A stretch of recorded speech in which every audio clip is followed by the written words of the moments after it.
Good evening, everybody, and welcome to another episode of Max's Man Cave. This is episode 60. Only 9 more weeks to go before we get to that magical number 69. Can't wait for that one. That'll be a fun episode. But tonight we've got a ton of topics to cover, and it's hard to not find something in the news lately. It's like there was nothing for a while, and then all of a sudden it just dropped like crazy. But before we get to those topics, if you guys haven't checked out already, go onto the MVP channel right now, and you can find one of the most recent uploads that I have as a video, which is the review of the new Punisher comic that just came out in 2023 by David Pepose. Drew, myself, and Kyle roasted it to hell and gave our actual opinions on this.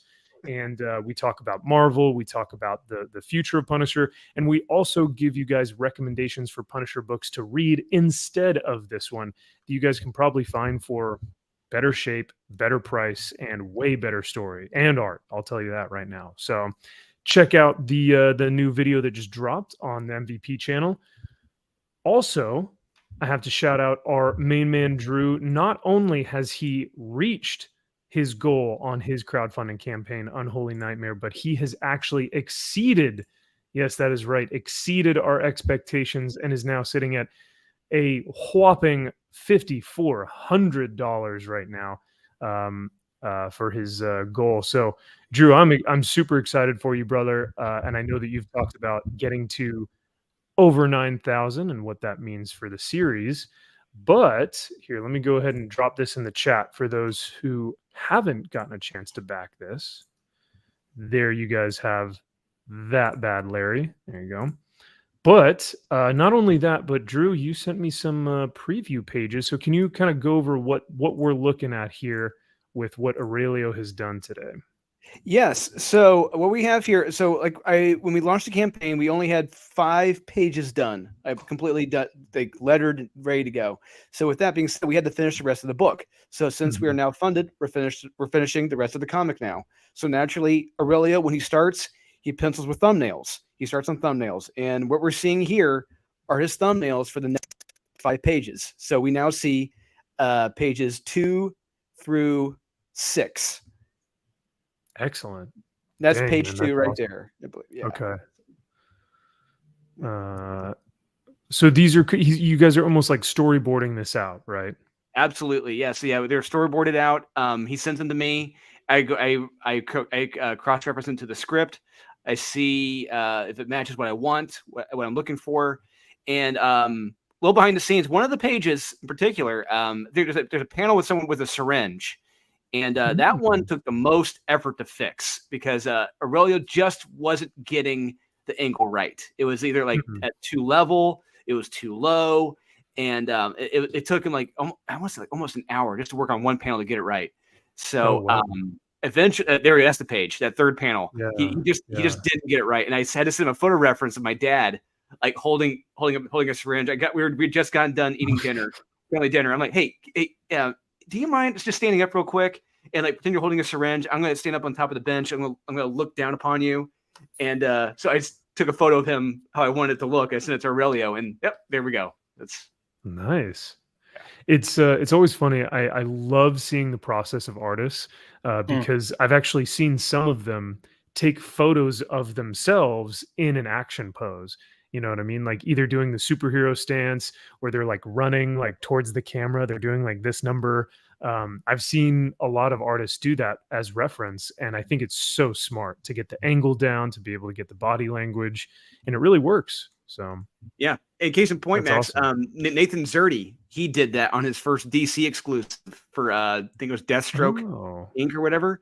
It was a ratio with Black Canary sitting at a diner and there's ninjas in the background. He dressed up in a ninja costume and like was jumping around, and someone was taking photos of him jumping around in the ninja costume. So he was doing that for the cover. That's hilarious, man. I love it. That is awesome. I was going to say another artist that does this is actually Jorge Jimenez, who if you've never seen Jorge Jimenez, he looks like he could be a superhero. Like the dude is fit. So he's got all these like great costumes as well, and he'll take pictures in costumes. And like, that's awesome. And then 6 months later, after a book comes out, he'll like post the pictures. I'm like, dude, this is unreal. Like, he's got the like those body costumes, right? The ones that are like almost skin tight. Because he, like you said, he's pretty fit. he's pretty darn fit. That's awesome. Yeah, it's always funny because then you see guys like Greg Capullo, and they're like more jacked, right? Like he's more of just like a bigger guy, and all his figures are like that way. You know, they're drawn more of like these like jacked, bigger dudes, whereas Jorge kind of draws these more fit, athletic type of builds. You know, so it was. I love the artist process and how they get their influences from the world. So. Well, sweet, man. Yeah, thank you again for showing those off tonight, and I appreciate you giving us the inside scoop, the little peek behind the curtain, if you will. So yeah, sneak peeks. So yeah, that's a first right there, Max. There you go. You got Hell the yeah. inside dope. I love it, man. I always love some insider info. Makes me feel like I'm special.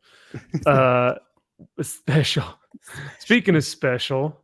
Look who's in the chat tonight. We got MG. He says, "Evening, boys. Finally get to stay up for one of these because tomorrow is a holiday." Yeah, Remembrance Day, right?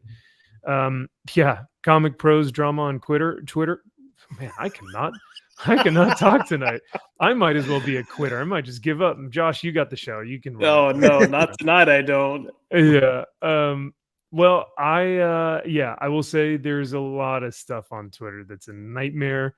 That we're going to cover some of it just because it seems to be that Twitter is not real life, is not the real world, and it just seems like people continually like to cause a scene.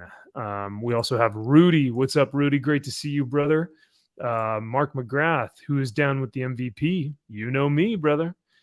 Thank you for being here. And of course, you got to remember that whenever Josh is in the hizzy, I'm in a tizzy. So. Duck Bacon, hail to you, man. Thank you for being here as well. Duck Bacon sounds good. Duck Bacon does sound good right now. Some sizzling bacon on the frying pan. Jay, our lovely Jay the Deep-Minded, thank you for being here. Hail to the Man Cave Dwellers and the chat. We hope you are doing well, Jay. Lane Kramer, Mark McGrath, Michael Salo, hello to you all. And Fear Monarch, who just recently became a member. Hail to you, brother. Chris Naples, what up, fellas? Oh, no lady fellas tonight. Don't you worry about that. And it looks like Perch had posted a review for the Marvels today. It seemed most like the vomiting cats was the thing that they enjoyed, I guess. We'll get on it. It's a fucking brilliant scene. That's all I'm gonna say. It's stupid. Story-wise, it's stupid, but the way it's filmed. Yeah, I'm actually really curious. So, well, let's just get right into it. I don't want to hold you guys. I don't want to bury the lead here. So, I have not seen the Marvels. Dolan has not seen the Marvels, but here on this channel, I mean, I really and chat. I think you guys are totally fine with us spoiling this film for a lot of the channels here on YouTube, and even for regular watchers of the MCU. A lot of people really aren't taking this film seriously. Leaks were being put out for this film, weeks ago about the plot and whatnot. So I think more people are just accepting the fact of just like, hey, you know what? I'm probably not going to see it. What happens, right? So our resident expert, Josh, who loved the film, is here to tell us just how great it was. Listen, I already have enough of an uphill battle when I tried to discuss what worked and didn't work, and then all people do is look at the stuff that I thought was good about the film and be like, "Oh, you loved it! Like what a fucking shill!" Pulling a mainly John our Campbell. friend Flaccid. Oh yeah. So let me start this up front by saying I give the movie a 4.5 out of 10. It's pushing to just average. I do think it's a little bit below average for a couple of different reasons. If we go just pure technical aspects, there's not a first act in this film. Like the first act does not exist. You just jump into the second act, shit's already happening, and you run with it. Which kind of makes the film feel like it's all over the place until about an hour or so in to a movie that's an hour and 45 minutes. So, and that's an hour and 45 minutes with credits. So that should kind of tell you spend most of the movie being like, Okay. Yeah.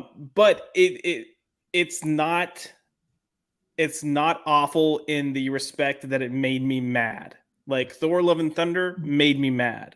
Ant-Man and the Yes. Wasp: Quantumania made me mad. She-Hulk, Mhm. for the most part, made me mad. No. So it's not as bad as that, but it's not much better than those because there's not a lot there. It's a Captain Marvel film, except it's not her film. It's Kamala's film, probably before anyone, but not in the obnoxious way like the comics handle Kamala. Kamala's just Mm. incredibly likable. She's there. She's not perfect. She's not a Mary Sue. She's making mistakes the entire time. But Iman Vellani, the actress, is just so charismatic that you can't help but like her. Sure. So, it's just one of those things. And she's getting to meet her hero. You're getting that kind of response that you would expect, but she's trying her best to be a hero herself and figure things out. The plot of the film, it feels like you're missing. It feels like there was a second film that happened in between Captain Marvel and this, and you're not getting it. Because there's this whole plot line. This is spoilers, but I don't think anyone cares. Yes. No, yeah. We're spoil away, please. So the villain is Dar-Benn, who's been gender swapped, which I think a lot of people, well, if people knew who Dar-Benn was, they'd have issues with it, but nobody knows who Dar-Benn is. Right. Could have been a good villain, except there's no time for her to get fully developed. And she's basically trying to save Hala, their planet, because it's kind of dying. It's decrepit now after the Civil War that we never saw. We're just hearing about.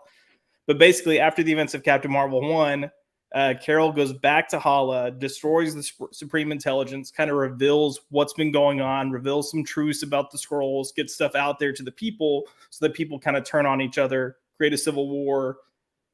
They kind of play into this idea that there was a nuclear war, destroyed their atmosphere, destroyed, like they're in a drought, they have no sun, their sun's dying off, there's all this stuff. So Dar-Benn is trying to save her planet, but you don't know she's trying to save her planet. It just looks like she's a terrorist attacking other planets. But she's trying to open up wormholes to get resources back to her planet. Right. That's the general premise. They spent as much time discussing that as I did just now. Oh no. So you're like, this could have been really, this actually could have been a good story, because you have characters calling Carol the Annihilator and you don't understand why. And it's because you have people from all these planets that view her as the reason that these wars started. Some of these wars started are going on, and why their planet's in the state that it's in. And Carol's trying to carry that guilt. But again, when you just kind of shove it into a 5-minute exposition dump, it doesn't carry the weight that it should carry. So, well, thank you for your kind of synopsis, man. What was the best part of the film? What was the worst part of the film for you? Best part technically that I thought was done really, really well. There's a point where so the reason they catch on to Dar-Benn is they're finding these wormholes pretty much getting ripped open in space-time. So they're trying to investigate it. And they find that there's one that's on a planet where there's a Kree refugee, colony there. Some not Kree, but Skrull. Sorry. So the Skrulls are there trying to you got a colony there trying to survive and live.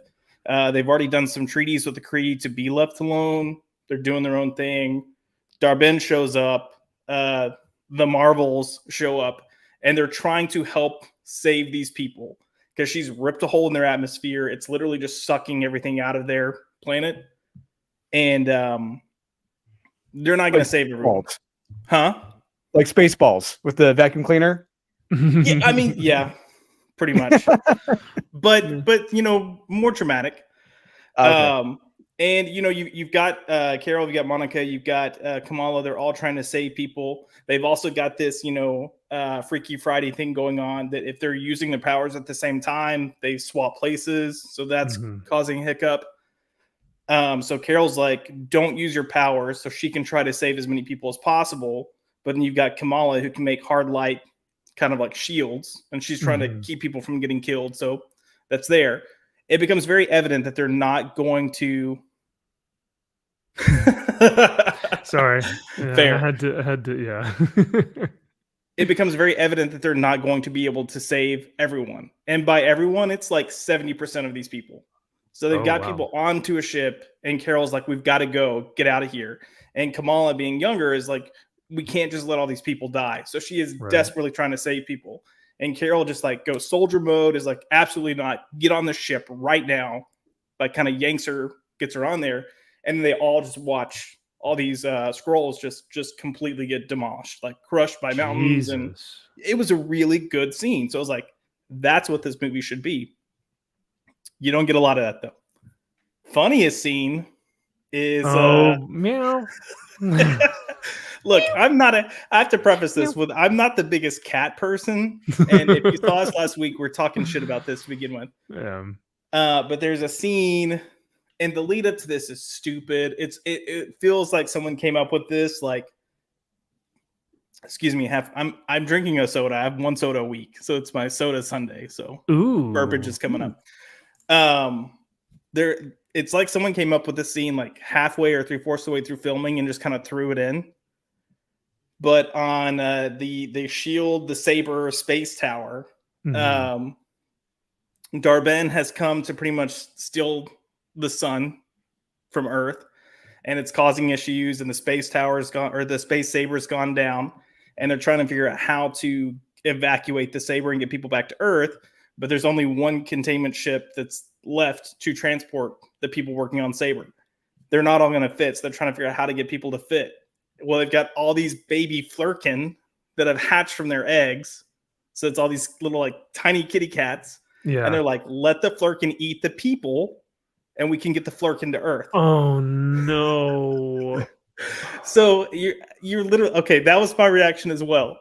And it immediately cuts. Like the tone and everything just cuts. And film-wise, it's like a horror movie's being filmed. You have people like running, you've got people like sweating, people are like a little bloody, but not too bloody. And they're just like, no. And you just have these tentacles coming out. Well, in the background, you've got Memory from the musical Cats playing with its like whole like operatic type thing going on. Oh my God. And then there's over the PA system, you can hear someone going like, sword agents, please do not run from the Flurkin. Let them eat you. I repeat, let them. It sounds stupid. The way it's filmed, though, really funny. The entire theater was laughing. It was by far the loudest laugh throughout the movie. It was a good scene done well, but stupid. I think the absurdity of it is what drives the laughter, right? It's the juxtaposition between like the cute little kitty cats are these things that are going to eat you, and the horror of what it means to be eaten by this Flurkin thing, but it's to save them. You know what I mean? So it's like that's the humor. That's where the laughter comes from, is like, I cannot believe that this is happening. So that is a true line though, because I did have a friend tell me there is a line where the shield or the sword intercom system, PA system says, please do not run from the Flurkins, let them eat you, or something at some point. And I was like, oh boy. What was okay, so the best part was the scene with Carol and Amon Vellani, right? Yeah. And from what my understanding is that a lot of people really liked that, but wanted more, because what they thought what could have happened was, okay, let's delve into that. Let's have a character moment where Amon Vellani has been just clamoring over Captain Marvel, right? She's just like, you were my favorite superhero. You were the best ever. I'm so enamored with you. Oh, Captain, my Captain, all that stuff, right? But then she finally sees the results of what happens of her, saying, hey, get in the ship. We got to go. We can't save everyone. Now, how does she respond to that? How is Miss Marvel going to be like, oh my God, my hero has just left these people, like that's a really, really interesting character development that I think would be smart to delve into, and yet nothing happens, right? There's no progression after that. So they delve into it some, and the problem isn't that they delve into it. The problem is how they handle it, because you have little kind of micro dramatic scenes pop up. That stems from one of them.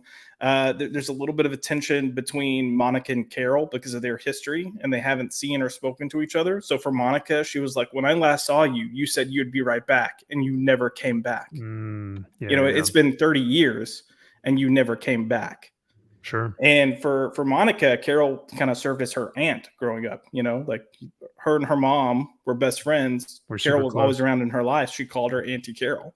So you get some of that in there too. But anytime you start to have any type of of a nice kind of complexity forming, it immediately turns into this well, I'm sorry, that's not how I intended things to go. Let's hug it out. And they'll hug it out. And you're like, boo. Boo, what? That sucks. Yeah. And it's no one would really do this. I mean, maybe once, but it happens 3 or 4 times where they're let's just apologize. It sounds like a shitty after school special. That's what it sounds like. In a lot of ways it was, and it's just so not the best. It was you started in the right direction and then you botched the landing. Yeah. So I've heard this from quite a few people, actually, not just the tone of the film, but also that it feels like it was edited like a fucking schizophrenic had a hold of it. Does it feel like it was edited down from a cohesive script, or did it feel like it was edited with an already chaotic script? Like Lane is saying, did the movie feel like it was several scripts, each with their own ideas that could have been good of expanded upon, but don't get the time to develop at all? A little bit of both. From what I'm hearing, a lot was left on the cutting room floor, and it makes me think that a lot of whatever Carol's story would have been is what got cut, because Carol honestly probably has less screen time or equal screen time to Iman and Monica Rambeau, and I thought that was kind of a miss there. Not that I'm saying I want to see Carol. It is her film. And had you had that 20 to 30 minutes of an act 1 to set up the story, it probably would have felt more cohesive with pops of different tones that were fitting for the characters. So a lot of Kamala's stuff was humorous because it's her, kind of fangirling out with her hero or her family responding. I don't know if either of you watched Miss Marvel, but her family is exactly what you expected them to be. They're that super traditional, I think they're Pakistani family. And they give some great scenes and great moments. But yeah, Max can get a bigger jug of water. But yeah, no, hydrated. It definitely feels hydrated. It definitely feels like it's all over the place. It seems like they didn't know what they wanted the movie to be, or they lost the identity of the overall film. And I feel like you always need to have, your main identity, your main concept, and you can have other genres within that, but know what you want your film to be. And I don't think it knew what they wanted. I mean, there's one scene in particular that we're talking about the absurdity of the flirting kitties. There's another scene that's completely absurd, and for me, it ruined the film. I think for a lot of people, it ruined the film. And it's when they go to another planet, and it's Aladna. Yeah. So this is a musical planet where people communicate through song and dance. So you have not joking, you have like a 10-minute introduction to this planet where people are like seeing and welcoming them, and then it's got a whole like Disney princess type feel. And you find out that Carol's married to the prince, but like only for legal reasons. For like, it was so stupid. And you got all these people singing and dancing, and then you have like Tiana Paris, who plays Monica Rambeau, trying to be humorous, and she's not a good actress. I'm sorry, she's not. Oh, come on, Black Girl Magic. She can act like that. Look, if she is, I will put it this way. There's solid action in this movie, and that makes it fun. That makes it high energy. So from an entertaining aspect, it's not terrible. She's great with action. When it comes to either delivering humor or delivering like emotion, she's so bad.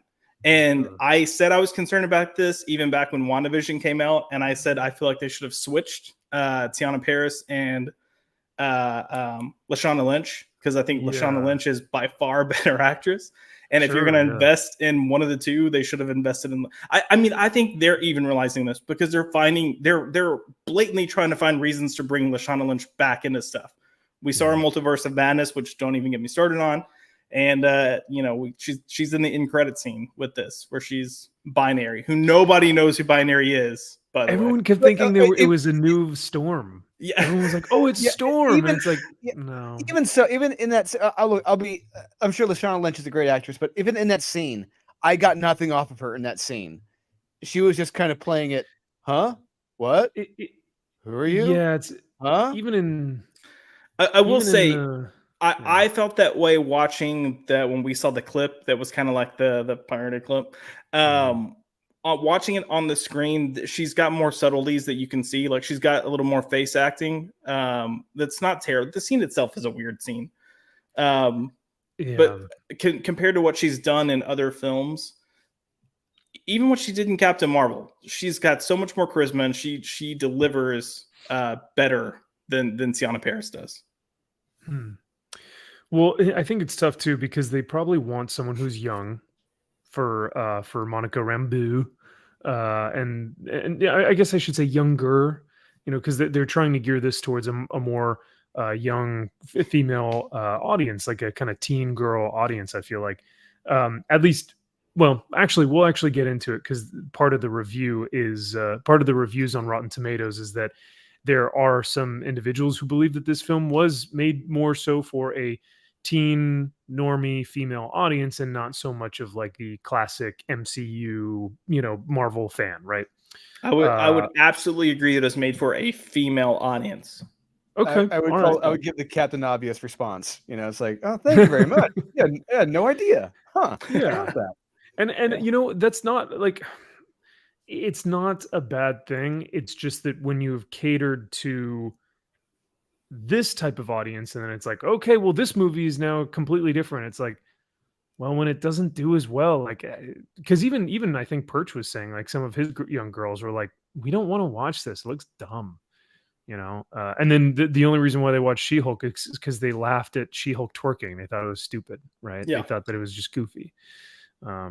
But yeah, no, I agree, Jay. This the plot to this sounds a bit chaotic. I will say what's more interesting would be watching the making of this film, like knowing the chaos behind the scenes. That's what I want to watch. You know what this would actually be very reminiscent of, and I would watch this in a freaking heartbeat. Whatever Happened to the Man of Tomorrow, or that documentary that talked about when Kevin Smith was about to direct that film with Superman Lives What Happened. Nick Cage. Yeah.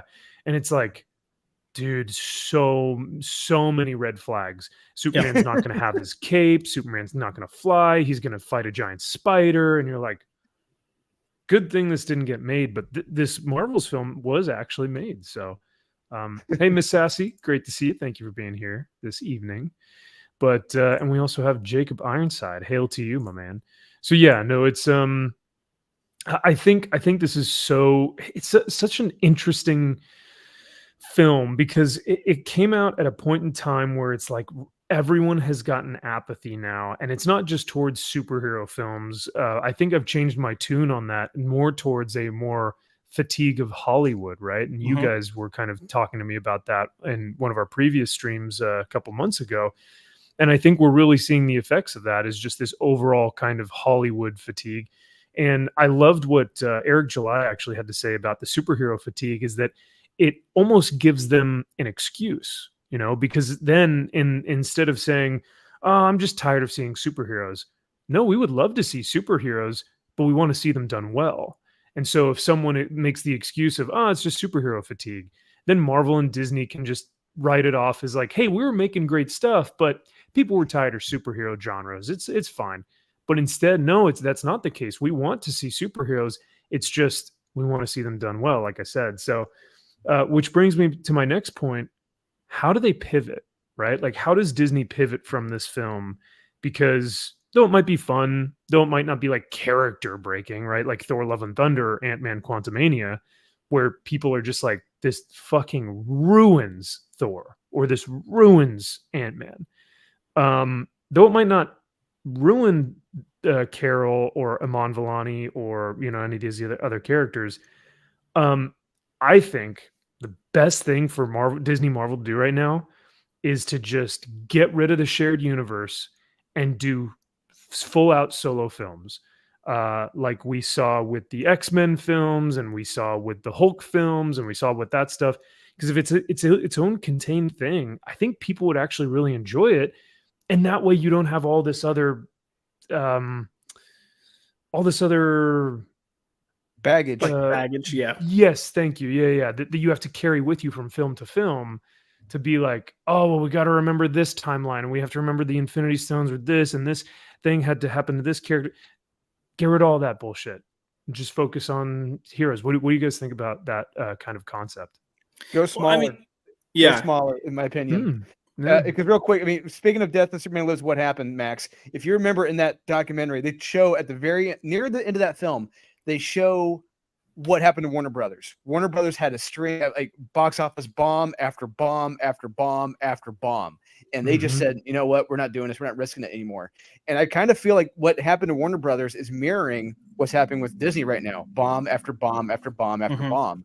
And eventually they're going to scrap this shit, or they're going to have to go smaller. I think it's best they just go smaller and just at smaller budgets, and just don't even think about a bigger universe. Just keep them small, compact, smaller, like a sub $100 million budget film. We're talking like maybe $50 million budget films to do. Get creative. Wow. That way it makes a director and the team around him get creative around them with that limited budget. Yeah, I think it's go smaller, but I think it's also just being more strategic. Like, I think you can have the larger aspects, but you need to build back to them again. And keep in mind, part of what made, and I think like phase one in general, like is good but not great, right? But a lot of the driving force with you think phase one is great. Avengers is by far the best film in phase one, except for being Iron Man. I think Avengers is a great film. Okay, I would say Avengers and Iron Man are great. Everything else is good or lower. Cap and Thor, I think, are good. Yeah, I love the first Captain America first Avenger film. I love that film. I do too. One can make me. Yeah, I like it until the third act, and then the third act's just like shits the bed. When he goes goes into the he fights Red Skull and in his like warehouse thing or whatever. That's technically Act 2. Act 3 is the car chasing down the plane, and then they get on the plane. Yeah. Most of Marvel Phase 1 shits the bed in Act 3, but I would say Captain America, the first Avenger, is great up into Act 1 or Act 3, and then Act 3 is bad, personally. But it makes up for that with that ending. The ending to Captain America, I love that ending where he goes down. Yep. He wakes up and like I think he just tells Nick Fury's like, I had a date, and then like cut to black. Like that was awesome. Mm-hmm. Yeah. But that's what I was going to say too. That is a tease. That was a good tease. It didn't try too hard. It didn't try to implement too many stories. It's just like, hey, you want to come back because now we're in present day and Nick Fury's here. Also, you just saw him in Iron Man. We know that there's an Avengers initiative. Like there were such minor things. Look at the tease from what was it? Iron Man 2 going into Thor. Like all it was is you had Coulson, who was a character in the Iron Man films, and at the very end of Iron Man 2, he's like, gotta go to New Mexico. And then the post-credit scene is Thor's hammer. And like it was so simple but so effective. Yeah. That's what they need to get back to. Because the image itself is so powerful. Everyone, that's when movie fans are going to the comic book fans like, what the hell is that? What does that mean? But we know it's like, that's awesome. Oh my God, Thor's coming. I'm coming never mind. I love, but CJ, these are the conversations that I could have for hours, even if it's like me disputing or me like having a discussion about like, oh, I disagree. I love that because I really enjoy getting because like I love getting the different perspectives of like why so and so thinks this way about a film or a comic or a whatever, right? That stuff to me is so interesting. But I do really like the phase one of Marvel. However, so Josh, what you're basically saying though is that you still think that they can salvage a shared universe. They just have to be small with it. Yeah, I think what you're going to end up seeing is this current thing is going to kind of try to get cleaned up and culminate in Secret Wars, and then they're just going to do a reboot. You're going to see a reboot. Oh yeah, absolutely. So, yeah. But yeah, well, they're going to have to do. They're going to have to do something drastic to just say, like I've heard Mahler say this before, is that like if he were in charge of Disney Star Wars right now, his first act would say the sequel trilogy is not canon and we're starting over. And he wouldn't explain it in a film. He wouldn't try to write it into a TV show. It's just, we're just starting over. Like we're not trying to explain it. We're not trying to delve into like the nuances of like, well, Rey was this and this is going to be, nope, just start over. And I almost wonder if that might be Marvel's best idea here, is like, don't try to explain it. Don't try and multiverse it away or snap it or do anything like that. Just say, you know what, we're just going to reboot it and just have new characters. And I think that almost might be better, because if they try and explain it, it's going to be like, this is nonsense. We know it's nonsense. Well, we tried to explain something. Yeah.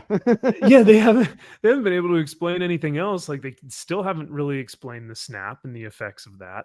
They still really haven't explained the effects of Doctor Strange and the Multiverse of Madness. They still haven't explained how there's an entire multiverse of tiny things in Ant-Man Quantumania, and how that exists as a different multiverse, or is like that its own multiverse inside of it. It's not even a different universe. It's just it's like, even when you look at things microscopic in our world, you've got all these living organisms that we pay no attention to because we cannot see them. And that's what. But that was my understanding. But then I watched the film and they're explaining things like it is its own multiverse or something like that. I don't know. It seemed odd. It seemed very. Anyway, I think it's difficult. That's all I'm gonna. Look, I will say, and people aren't watching this, but Loki season 2 is genuinely really, really good. It feels like old Marvel. Loki is by far the focus. Wow. I mean, look, this is what I'm going to say. The people that are actually watching the show and the people that aren't just going on YouTube to say here's how you can know. This is just honestly, if you see anyone talking about the Marvels as a film and they're talking about how it's worse than anything Marvel has ever done, they haven't watched the fucking movie. Because if you even remotely think this is as bad as Thor 4 or Ant-Man and the Wasp or She-Hulk, you're just a fucking retard. Like, I'm sorry. All you're doing is trying to look like, one of those people to get clicks. Like, point blank. Loki season 2 is actually a very good show. It fixes all the problems of season 1. It tells a cohesive story. It's high energy. It's fast paced. Like, you're going. Sylvie, which I think was one of the main problems of the first season, she's cut back drastically. It's like, how can we get you out of the picture but still try to make it seem like you're relevant? That's what they do in season 2. And Loki, I'll just put it this way: Loki's stronger than he's ever been before. Wow. I mean, I just wish that we had Loki in Avengers. This vengeful, angry, stepson who feels wronged by his brother, who feels wronged by the world, who feels like he's owed this, this city, this world. He feels like he's owed this kingdom, if you will, like this throne, and he's ready to take it all. Doesn't matter what the consequences are. He is a classic villain, and I want that Loki back. I don't really necessarily want a Loki who is looking back at his mistakes and seeing, well, did I really make the right move? No, I want him to be able to. The minute go he forward, obliterates the body positive guard, I'll be back on board. That's all I got to say. Yeah, there you go. Look, the body positive guard ends up being a decent character, but my god, of course you like her too. No, because so did y'all watch all of season 1? No. Okay, so the thing that gets revealed is all the TV agents are actually variants and they've been mind wiped. so they don't remember their past lives. So that kind of becomes like part of the story at the end of season 1, not handled well. This season it gets handled really, really well. So you get more of who these people actually are. Decent character. But what you're wanting to see from Loki, Max, maybe not to the scale of villain as you would want. You get that in season 2. Like there's one episode where he is just like hunting a guy down, and it's old school evil Loki. He doesn't care. He's gonna get him. Even in the final episode, the final episode's called Glorious Purpose, and it's kind of Loki receiving his glorious purpose. So cool. And I will also say by the end of season 2, it's the most threatening that any version of Kang has been. Okay, don't even get me started on Kang. But we are so far away from Kang. No. I will look. I'll spoil this. They set it up in a way that if they move forward without Kang, it's fine based on this. Okay, thank God. Well, they have to move away. They Marvel will.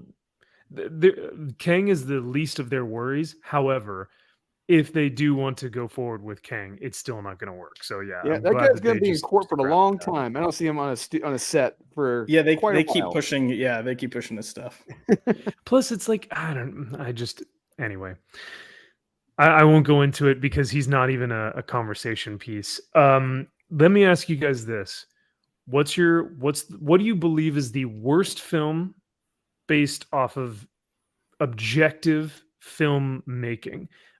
Direction, cinematography, sound design, production design. Like as an objective film, what do you think is the worst? As a character study, which is the worst? What do you think has assassinated a character the most? And yeah, let's start with those two because I want to see what you guys think about which has been the worst for the character and what's the worst in terms of just an objective film. It's the same movie for me. It's Thor 4. We're talking about MCU, right? Yeah. Yeah, Thor 4 by far. Both of them, really? Yeah. Holy shit, both take the cake for Thor 4, really? Wow. Yeah. Now, what film ruins more of the universe, though? Which film would you say is the worst in terms of basically demolishing everything that came before? In terms of MCU universe structure, because I know that like a lot of people would say yeah, go ahead. I was going to say, there are elements of the first season of Loki, especially that first episode, that really pissed me off. Like when I see Infinity Stones. Yes, they're all what was treated as such a cataclysmic. At least we're treated like cataclysmic items could destroy the universe. They took out billions of lives. Nope, they're just treated like little keepsakes in a box. I'm like, fuck off. No, that pissed me off. Just everything that was building to that, you're treating it like it was nothing. That pretty much, I think, destroyed almost 10 years of a Marvel universe in one episode. See, that didn't bother me as bad because they made a point to establish that there is no source of magic in this place. So, like, the idea of powers at all do not exist. So that, like, even Loki doesn't have strength. So, I didn't like seeing Loki like that. But the fact that nothing has power, so if you have, an object that wields power and it's in an area where power does not exist, clearly they're not going to be useful. So that did not bother me. I thought they could have written it a better way, but it didn't. It didn't make me hate the. I didn't feel like everything was lost, because if you take those stones and go back to somewhere else, they're the stones again, and you're unleashing like complete terror. Okay. Because I've heard from a lot of people that in terms of universe destruction, that Doctor Strange mom probably does that it probably breaks down everything that came before in terms of what had been built up for this universe. But I wonder if not Quantumania. I think that's just a bad film. I think it's poorly written, very poorly written more than anything. Yeah, I think Multiverse of Madness definitely kind of hindered the universe itself and damaged the universe. I think Quantumania was the one thing that completely killed the momentum of the universe. Oh, yeah. Because if you think back, like a lot of us were uncertain about excuse me, a lot of us were uncertain about the film itself, but there was a little bit of there was a hype going into it. There was a hype for Kang because he was being billed as the next big bad. Right. And then they completely chopped his legs off in that movie and ruined any momentum they had for that character and any momentum that was even remotely there for multiverses or seemed like it just, by that point, everything just died. Like it just, that's when everything took a nosedive. Yeah. And I don't think it was just an individual thing. I would think it was the, multiple gut punches of, how Multiverse of Madness handled some characters, how they handled the story, how Thor 4 just completely butchered one of the Trinity, pretty much. Of the MCU. For real. So much so, in fact, sorry, I didn't mean to interrupt, but so much so, in fact, that Chris Hemsworth himself, meta in reality, was like, I'm not coming back until you change my character. I'm not coming back until... He's got to take some ownership, though, because there's interviews out there with Marcus McFeely and with the brothers, the directors. Russo brothers? Yeah. Where Chris Hemsworth was blatantly being like, hey, Taika and I created something really special. I don't want to lose that. Like, I really want to make sure we deliver that message. That died fast. Oh, yeah. I was going to say, could that be him believing in a project that he... Because, like, if I'm an actor and I really don't believe in the project, I still have to go out there and say, like, we love what we did and we're so happy that we can bring this to you guys. Like, right, you have to sell your product, whether you believe in it or not. And I wonder if now that people are openly kind of criticizing and critiquing and the MCU, I wonder if Chris Hemsworth felt safe at this point to say, listen, it's not for me anymore. If this is the direction we're going to go, I'm not happy with it. So I don't know. I don't know which one is the true him, but I think he was big enough that him going to the creators to say yay or nay on something, he would have gotten away with. Because he also went to bat for Taika to make Thor 4. So it's just, yeah. What I'm assuming happened is, you had Thor 1, which was a good film. You had, Thor the Dark World, which was questionable. And I think when you got to Ragnarok, it felt so fresh and fun in a lot of ways. And there was an energy to it, even though it's not one of my favorites, that he was like, okay, this is something good. Mm-hmm. And then I think for Infinity War, they found a really good balance of Thor being a badass, but we can still inject his humor in and make it work. Sure. And then Endgame, Fat Thor, whoever's idea that was, pisses me off to this day. Like, absolutely, the fact that I was robbed of badass Thor with the full Viking get up and the long hair and the braided, like, no, we had to get Viking Thor with this huge pot belly, and I'm just like, yeah, that's right, I'm body shaming. What are you gonna do? Suck it. Don't even get me started. I'll body shame all day as well. These are freaking superheroes. I don't want to see fat superhero on screen. I want to see the idealistic form of what I want to become. Right? Yeah. I'll gladly see it at conventions, but not on the screen. Yeah. Yeah. And that Chris Hemsworth is having to pay out the ass for personal chefs and personal training and to stay in shape year round. Because if they do reshoots, he has to come right back and still be at like 2% body fat or whatever, and be able to, perform those scenes. But then they go, oh, no, we're just going to put a fat suit on you. It's like, well, I just trained for 6 months for this film, and you guys are just going to do this joke. That's the joke.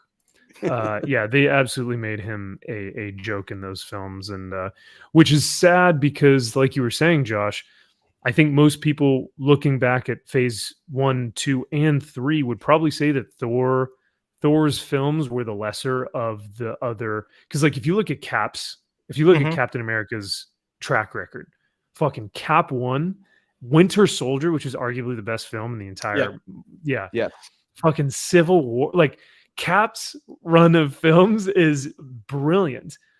Iron Man 1 is arguably one of the best film, right, of Marvel. Right. 2, bring me my bird.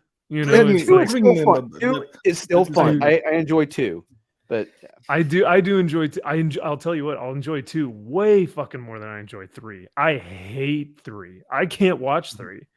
I love 3 until the twist, and That's exactly. Fuck off. So yeah, no, I can't stand 3. He doesn't even have his suits half the time. All of his suits go into the ocean for most of the time. It's just yeah. So even with the Iron Man kind of dipping in Iron Man 2, I still have fun with it. But yeah, I think most people would say the Thor films, Thor 1 was not really up to par, Thor 2 was not really up to par, and Thor 3 was this new energy, like you said, that was brought into his film franchise. And I got to tell you, I'd watch Thor 1 and 2 over Thor Ragnarok any day of the week. Yeah. Same. So, I'll watch Thor 1 and I'll watch Thor 2 over pretty much almost anything in the latest phase from Marvel right now. I don't care for Malekith, but there's still Thor is still Thor, right? Yeah. He's not fucking damaged from Taika. Nope. Huge shout out to our man Mark Loves Angels for $10. 10 big ones. Thank you, Mark. He says, I often get the feeling with all the joking and nerfing, the producers and writers deep down don't respect these characters. Off the MCU now. Well, as we discovered, they don't know the characters. A lot of them have never read the characters. Nor do they want to get to know them. Nope. Right? Yeah. Like even when they're given opportunities to read the comics, they say, no, I'm good. I'm going to do my own thing. I'll make them at me. Yeah. They need to get another person in, or they need to get writers that actually respect these characters and enjoy these characters. John Favreau gave this universe a brilliant start, and he cared, and that's why he kind of, even though he wasn't sticking around behind the scenes, he kept coming back as Happy Hogan. He was passionate about this world that he was in. It did a lot, but they need to get back to having a central story architect. And everyone thinks that was Kevin Feige. That was not Kevin Feige. It never was Kevin Feige. Kevin Feige was just the money and getting the directors and all this stuff. The story architect was Joss Whedon. They brought Joss Whedon in while filming Captain America: The First Avenger. He did rewrites to that script. And then he had a hand in everything leading up to Infinity War and Endgame. Just here's the main plots of these films. This is where the characters are going. If you want to do your own thing here, fine. But by the end of this film, this needs to happen so it can play to here. And he was doing all these little minute, microscopic, this character needs to have this type of interaction with this character here. So it makes sense when we get to it here. Just going through the universe. He mapped everything out and said, here you go. Here's the map. Follow it. Yeah. They don't have that. They haven't had that. Even when they went past Endgame, there were interviews of Kevin Feige saying, "Oh, we're not going to do phases anymore. We're going to have a cosmic kind of universe thing going on. We're going to have our traditional hero stuff going on. We're going to have street level stuff going on." And then a few films in, they realized that wasn't working, and they're like, "Oh, we're going to have phase 4, phase 5, trying to go to something," and it's still been unfocused. So. Yeah, and now correct me if I'm wrong. Did also James Gunn have a hand in some of the more spatial aspect of things? Because I feel like when he came in, that was also another big shift in tone, and then he carried that out through a couple different films that they made. So James Gunn came in with Guardians of the Galaxy, and it did so well, and he had such a grasp on taking things that were strange but making them relatable so people could connect with it, that at that point he was supposed to be the one that was supposed to take this whole cosmic stuff after Endgame and run with it. So he was trying to plan that out. And then you had the whole James Gunn getting fired, James Gunn getting brought back, James Gunn saying, "Thanks, I'm going to go take DC." But yeah, he was supposed to kind of pick that up and take it on past Endgame. Yeah, interesting. But I was going to say too, Marcus. Yeah. So Marcus and McFeely, they're probably the two best writers that have come in for Marvel. They wrote Captain America: First Avenger. They wrote Winter Soldier. They wrote Civil War. They wrote Infinity War, and they wrote Endgame. Whoa. When they were doing Infinity War and Endgame, they went to James Gunn and were like, "We know we can't write these characters the way that you do," referring to Guardians. This is what we need to happen. Will you write these scenes? And he did. Wow, that's really interesting. I had no idea. That's cool. But I mean that goes to show just how much these guys know about themselves, know about the characters. And so to Mark Loves Angels, to your $10 super chat, brother, I agree. Excuse me. I agree that a lot of the reason why I think these writers think that these are just toys to play with is because they don't know what came before. They don't understand the characters. They don't understand the comics. They don't understand why the fans like these things. They just think it's just a blockbuster popcorn movie. But the reason why we get so invested is because of these characters and their long history of comics that has been written by fantastic creators, right? So it is a shame to see that these producers and these directors and these writers mainly feel that it's okay to just nerf and completely make a joke out of a lot of these characters. But we'll see what happens though, Mark. And thank you again for the $10, brother. That's super generous. And we also have another $5 from the man himself, DJ Smith. What's going on, brother? Thank you for being here. And he says, it sucks that we don't get a good knee or Kree Skull War adaptation. I believe you're saying Kree Skull War adaptation. Yeah, no, DJ, I would love to see Annihilation, Silver Surfer, anybody, right? Like that would be freaking sick. And that's a more recent Marvel comic within the past 2 decades, right? So yeah, what do you guys would y'all even be interested in a Kree Scroll War right now? Not at this point. I mean, at No. this point, it's pretty much already happened. Like Right. in the MCU, it's already done. Now, if they do this reboot, then perhaps, but get someone good that's going to come in and write it, and it shouldn't be a film. It should be, you should fill the aspects of this kind of across multiple films. Not saying it needs to be the plot of multiple films, but it should be, in the background in some way. Yeah. Well, thank you again, DJ, for the 5. That is super gracious of you, my man. And I think that's a good question. So, last thing before we move on to our next topic, what is your favorite scene or moment in the MCU, and what is your worst scene or moment in the MCU? Including the TV shows or just the movies?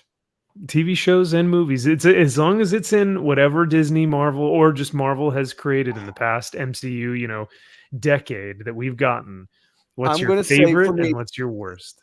For me, it's easy. It's a tie between 2 scenes. One, it's Daredevil season 2 when Daredevil is tied to the chimney and him and Frank are just going back and forth. That whole episode, I was just like, had goosebumps the entire time watching the episode because it was literally that issue of the Punisher brought to life. It's pulled straight from the comic, bro.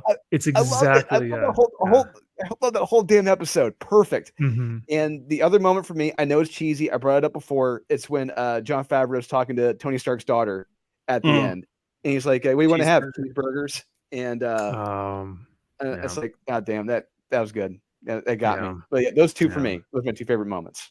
Wow. Okay. I will agree with. I think that look, and this is the one bad thing about talking about this stuff. I think we talk about a lot of the negative, and I do think there's a lot of good that's in these shows and movies. Yeah. I agree with the chimney scene. And another great thing about that too is most of that episode it's like 50 minutes of pretty much just 2 people talking. But it's so good, and like these actors are just like projecting their acting chops on the screen, and you're just like, I'll eat it up, bro. Just give me more. I'm here for it. So yeah. So a good pick there. I'm gonna go with 2 answers outside of that. One heroic moment that just made me want to be like, fuck yeah, when Cap gets the hammer in Endgame. Really? Oh wow. You didn't like that? No, I mean I liked it, but you saw it coming. Of course, 2, I mean you saw the hammer lifting up, Yeah. 2, I don't know. It was schlocky enough to where I was like, okay, all right, this is cool. But, I mean, it was like 6 years worth of payoff though. Of course, and it was, for me, I think it was the peak heroic. You kind of want that, fan service moment. If you're gonna have fan service, that's the way to do fan service. Yeah. And other than that, I would say number 2, I'm actually going to go Agents of Shield, and it's when Ian DeCastneck's character Fitz is dealing with the monolith, and he's trying to figure out what happened to Gemma, and he's like, I'm going to go to the ends of the earth, and he does. So it's a whole episode, but the whole episode is like just one. Anyways, 4,192 hours is the name of the episode. 500, 2,500. To give you some insight, there were legitimate, like not even comic book based magazines and stuff, but just film, television magazines that were citing that was one of the best episodes of television that year, potentially of all time. One of the best, not the best, but one of the best. Whoa. And I think on IMDb it's got like a 9.6, 9.7 rating. Oh my god! Yeah. What is it? Just because of the writing? It's just, yeah. I mean, it's really good writing. So. Okay. I've never seen a score like that on anything ever before. You'll get stuff. Mad Men, for me, I've seen the scores that high. Okay. I will probably say Avengers, the first film, when the camera circles around the team. Yeah. And it's like, it's so cliche, but at the same time, it's so the first time we're together as the team. It's so epic. It's the first time we have effectively seen a comic book team. It felt like I was reading a panel, like straight from one of the books, right? They were in their costumes. It was amazing. Mm-hmm. Yeah, they were in their costumes. Everyone's doing their own thing, right? So and so is like fixing their glove. Hulk is screaming. Thor is like, has the thunder come down. Like each one of them are doing their thing as the camera pans around, and it's just such an epic. Like nothing will ever kind of invoke that same feeling other than Infinity War when Thor comes down and says, "Bring me Thanos." Oh, which yeah. Everyone says that's probably their favorite one. So I know it's another cliche one, but it's like, this is what we've been waiting for. Like, to me, I waited for that more so than I waited for Cap's hammer moment. But that's just me, because I don't know. I just I think Thor he's probably the most tragic of every character in the MCU. He has lost everything. And so for him to come back was just absolutely incredible. I will say, I feel like your pick and then my pick are like the two bookends. Mm-hmm. Yeah. The assembly and then and then the finale. Yeah. I got the meat with the Daredevil. And I can't disagree with you, man. It's so I could watch that for days on end. All of those moments, though. I'm just gonna say this: the assembly, the bring me Thanos, the hammer. I got the Peter tingles. I'm not gonna lie. I might be pitching a tent. I might have gone from 6 to noon already. So I would stand up and cheer, but I can't. I might get kicked out of the theater. Oh man, yeah. Good thing our cameras only go so far. Well, yeah. In terms of, I hate to ruin the high, but in terms of the worst, easy for me. The worst scene in all of MCU history is Scarlet Witch making fucking fantastic Mr. Fantastic into spaghetti and ruining the Illuminati and then snapping Professor Xavier's neck. Fuck off with all of that shit. That makes me angrier than anything else I've seen in the MCU. And just talking about it makes my blood boil. So that's probably my worst scene. What about you guys? Do you have like a worst moment that you're like, just Love and Thunder, the whole damn movie, it makes my blood boil. I cannot watch it. Oh yeah. I can't watch any scene of it because I remember sitting there with Sean in Chicago watching that movie. We're both pissed. Sean was pissed. I was pissed.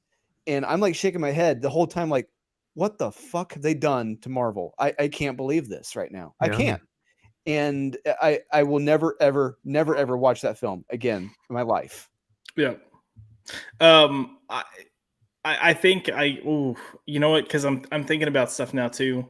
Hmm. I'm going back to when you asked what is the worst project, and I said easily Thor 4.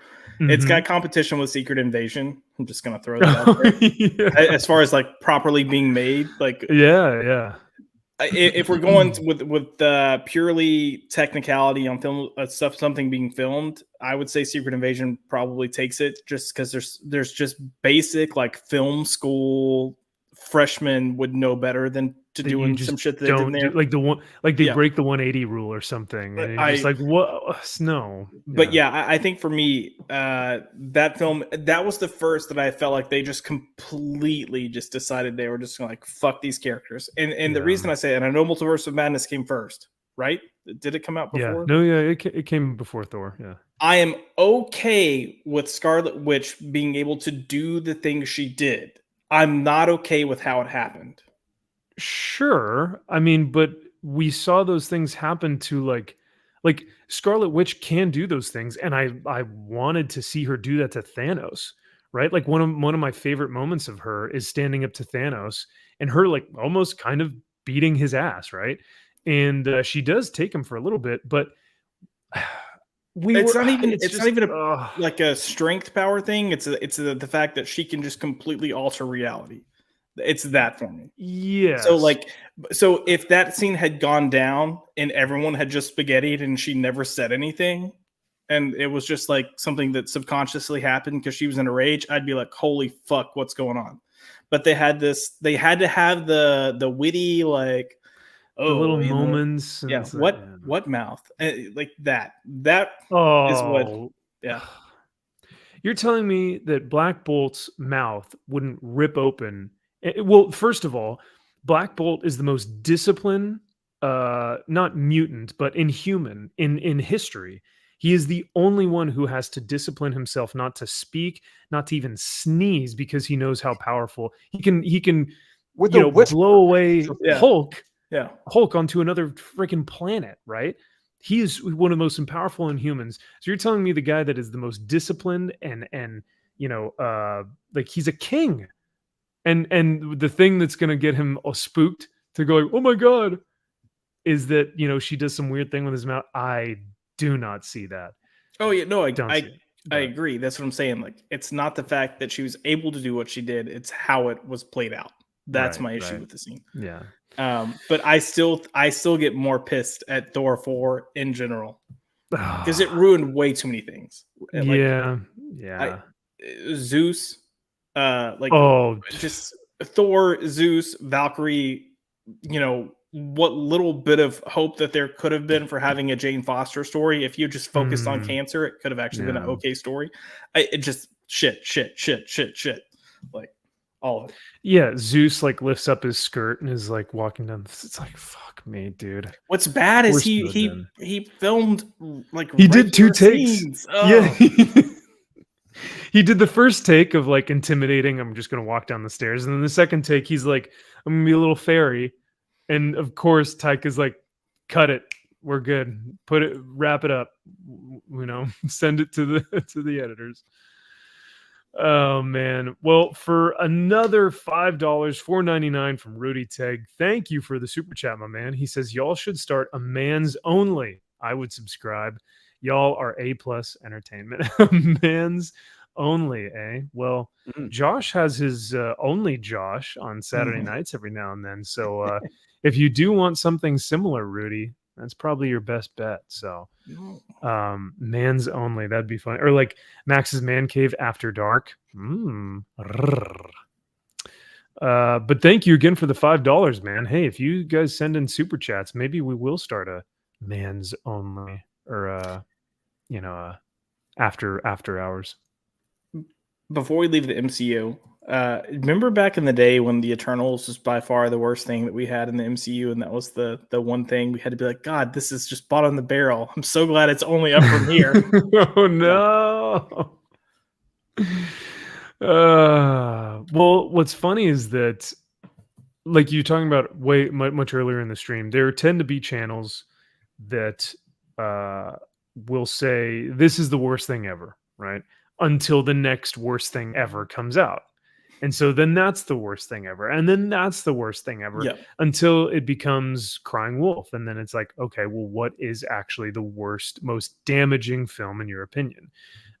So it is really tough when everything is just the worst thing ever, because then you can't actually get a very objective view of what's going on. So, but yeah, no, it is tough because like at the time, Eternals was like, hey, maybe it's shot beautifully, but the film itself is written bad, or the characters don't make sense, or like whatever it was, right? Yeah. I think a lot of people were just bored. A lot of people just didn't even. They were just like, "What? I don't. Why am I here?" Yeah. So, Fear Monarch puts, okay, so Eternals is bad, but do you think Marvel's toys will clog the shelves at Ollie's? No. I'm gonna tell you right now. I was at Walmart today, and there's plenty of Captain Marvels, Kamalas, and Photons. Oh no! Just stacked up in there right now. So wait, were you saying that Ike Perlmutter was right? Possibly. Because wasn't he? Yeah, everyone gets all their panties in a wad because Ike Perlmutter did do some shit that didn't put Marvel in a very advantageous position. He did say some things that were probably a lot of people didn't like. One of the things that he did say that got everyone in an uproar was that female action figures don't sell, not female dolls, but female action figures. And I think what he was trying to say is like, I don't want to do a Black Widow movie because those won't sell. At least that's what I think. That was his initial thing, was he didn't want to do Black Widow. He didn't think females would sell movie tickets, like female leads. Look, that's not even just being misogynistic. There is a history kind of showing that that's pretty much the case. And whenever you do have female-led action films that do remotely well, there's usually like a co-lead that is the male. It's a male co-lead. So it's not off base. Like, he's got a point. And when you think about it, action films, action TV shows, they're usually male driven as far as the audience goes. And a lot of your guys are going to go in there and be like, I'm not going to believe that this 80-pound chick's beating the shit out of people unless you make it believable. So the one outlier is probably Alias with Jennifer Garner. Oh, I heard that was a good show. Yeah. Yeah. I mean, it was all right. Yeah. But it did really well, but also wasn't built on the fact that she's able to just beat the shit out of people. She was a good spy and intelligent and was crafty. Like, it was kind of all that mixed in.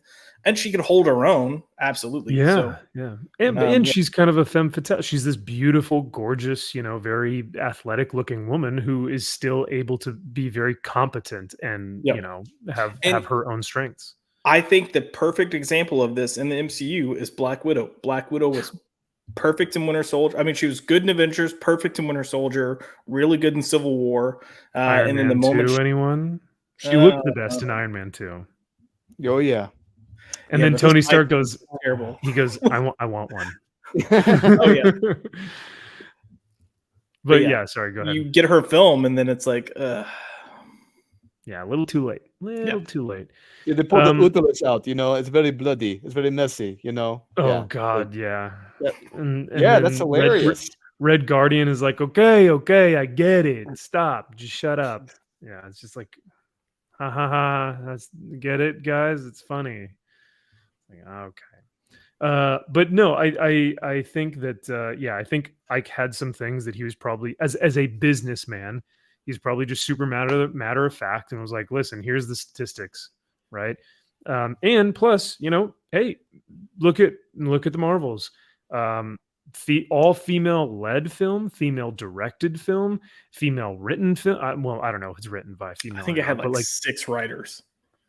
Well, of course, because it's schizophrenic. No one could figure out what was going on. So you get this, female heavy film, and I heard that the split was still like 70-30 male to female.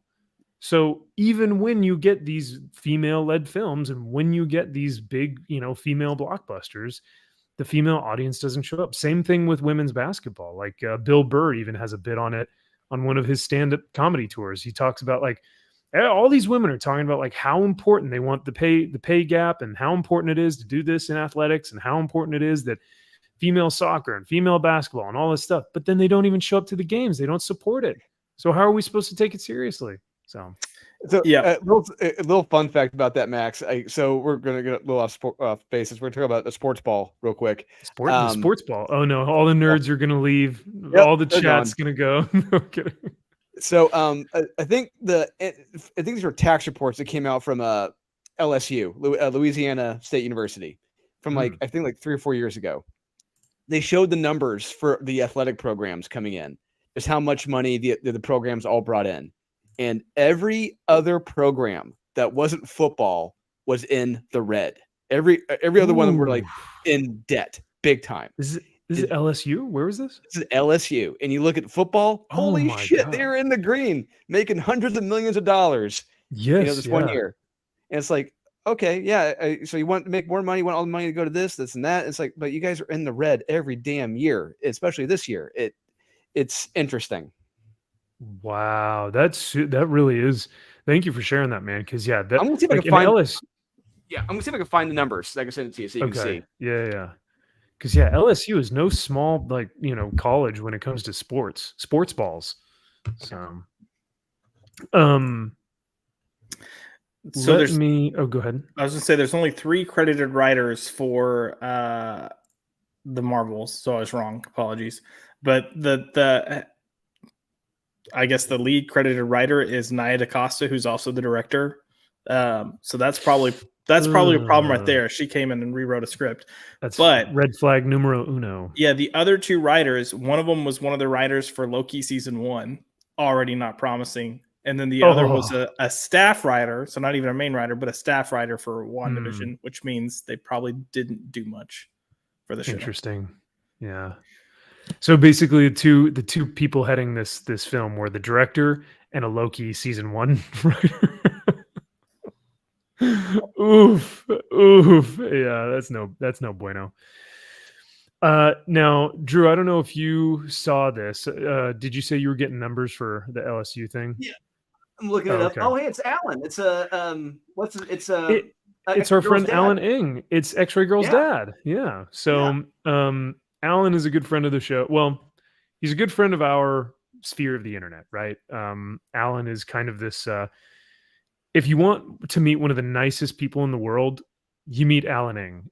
If you want to meet one of the most tame, the guy who has the most tame and level-headed and calm and like right middle of the road takes, you meet Alan Ng. He's not one of these like clickbaity guys. He's not one of these like MCU is woke, fucking woke bullshit. That's not Alan Ng, right? He is a objective film critic who has a family. He's a Christian man who holds true to his values. He is your everyman. We love Alan Ng on at least I really enjoy his commentary, and I think that it's very well done. Yes, please, Josh, the man below me. Yes. Okay, so I'm gullible, but forgive me. Is he really X-Ray's dad, or is that just an Asian joke? Racist. No, he is not X-Ray Girl's dad. Okay. The meme is that he is. Okay.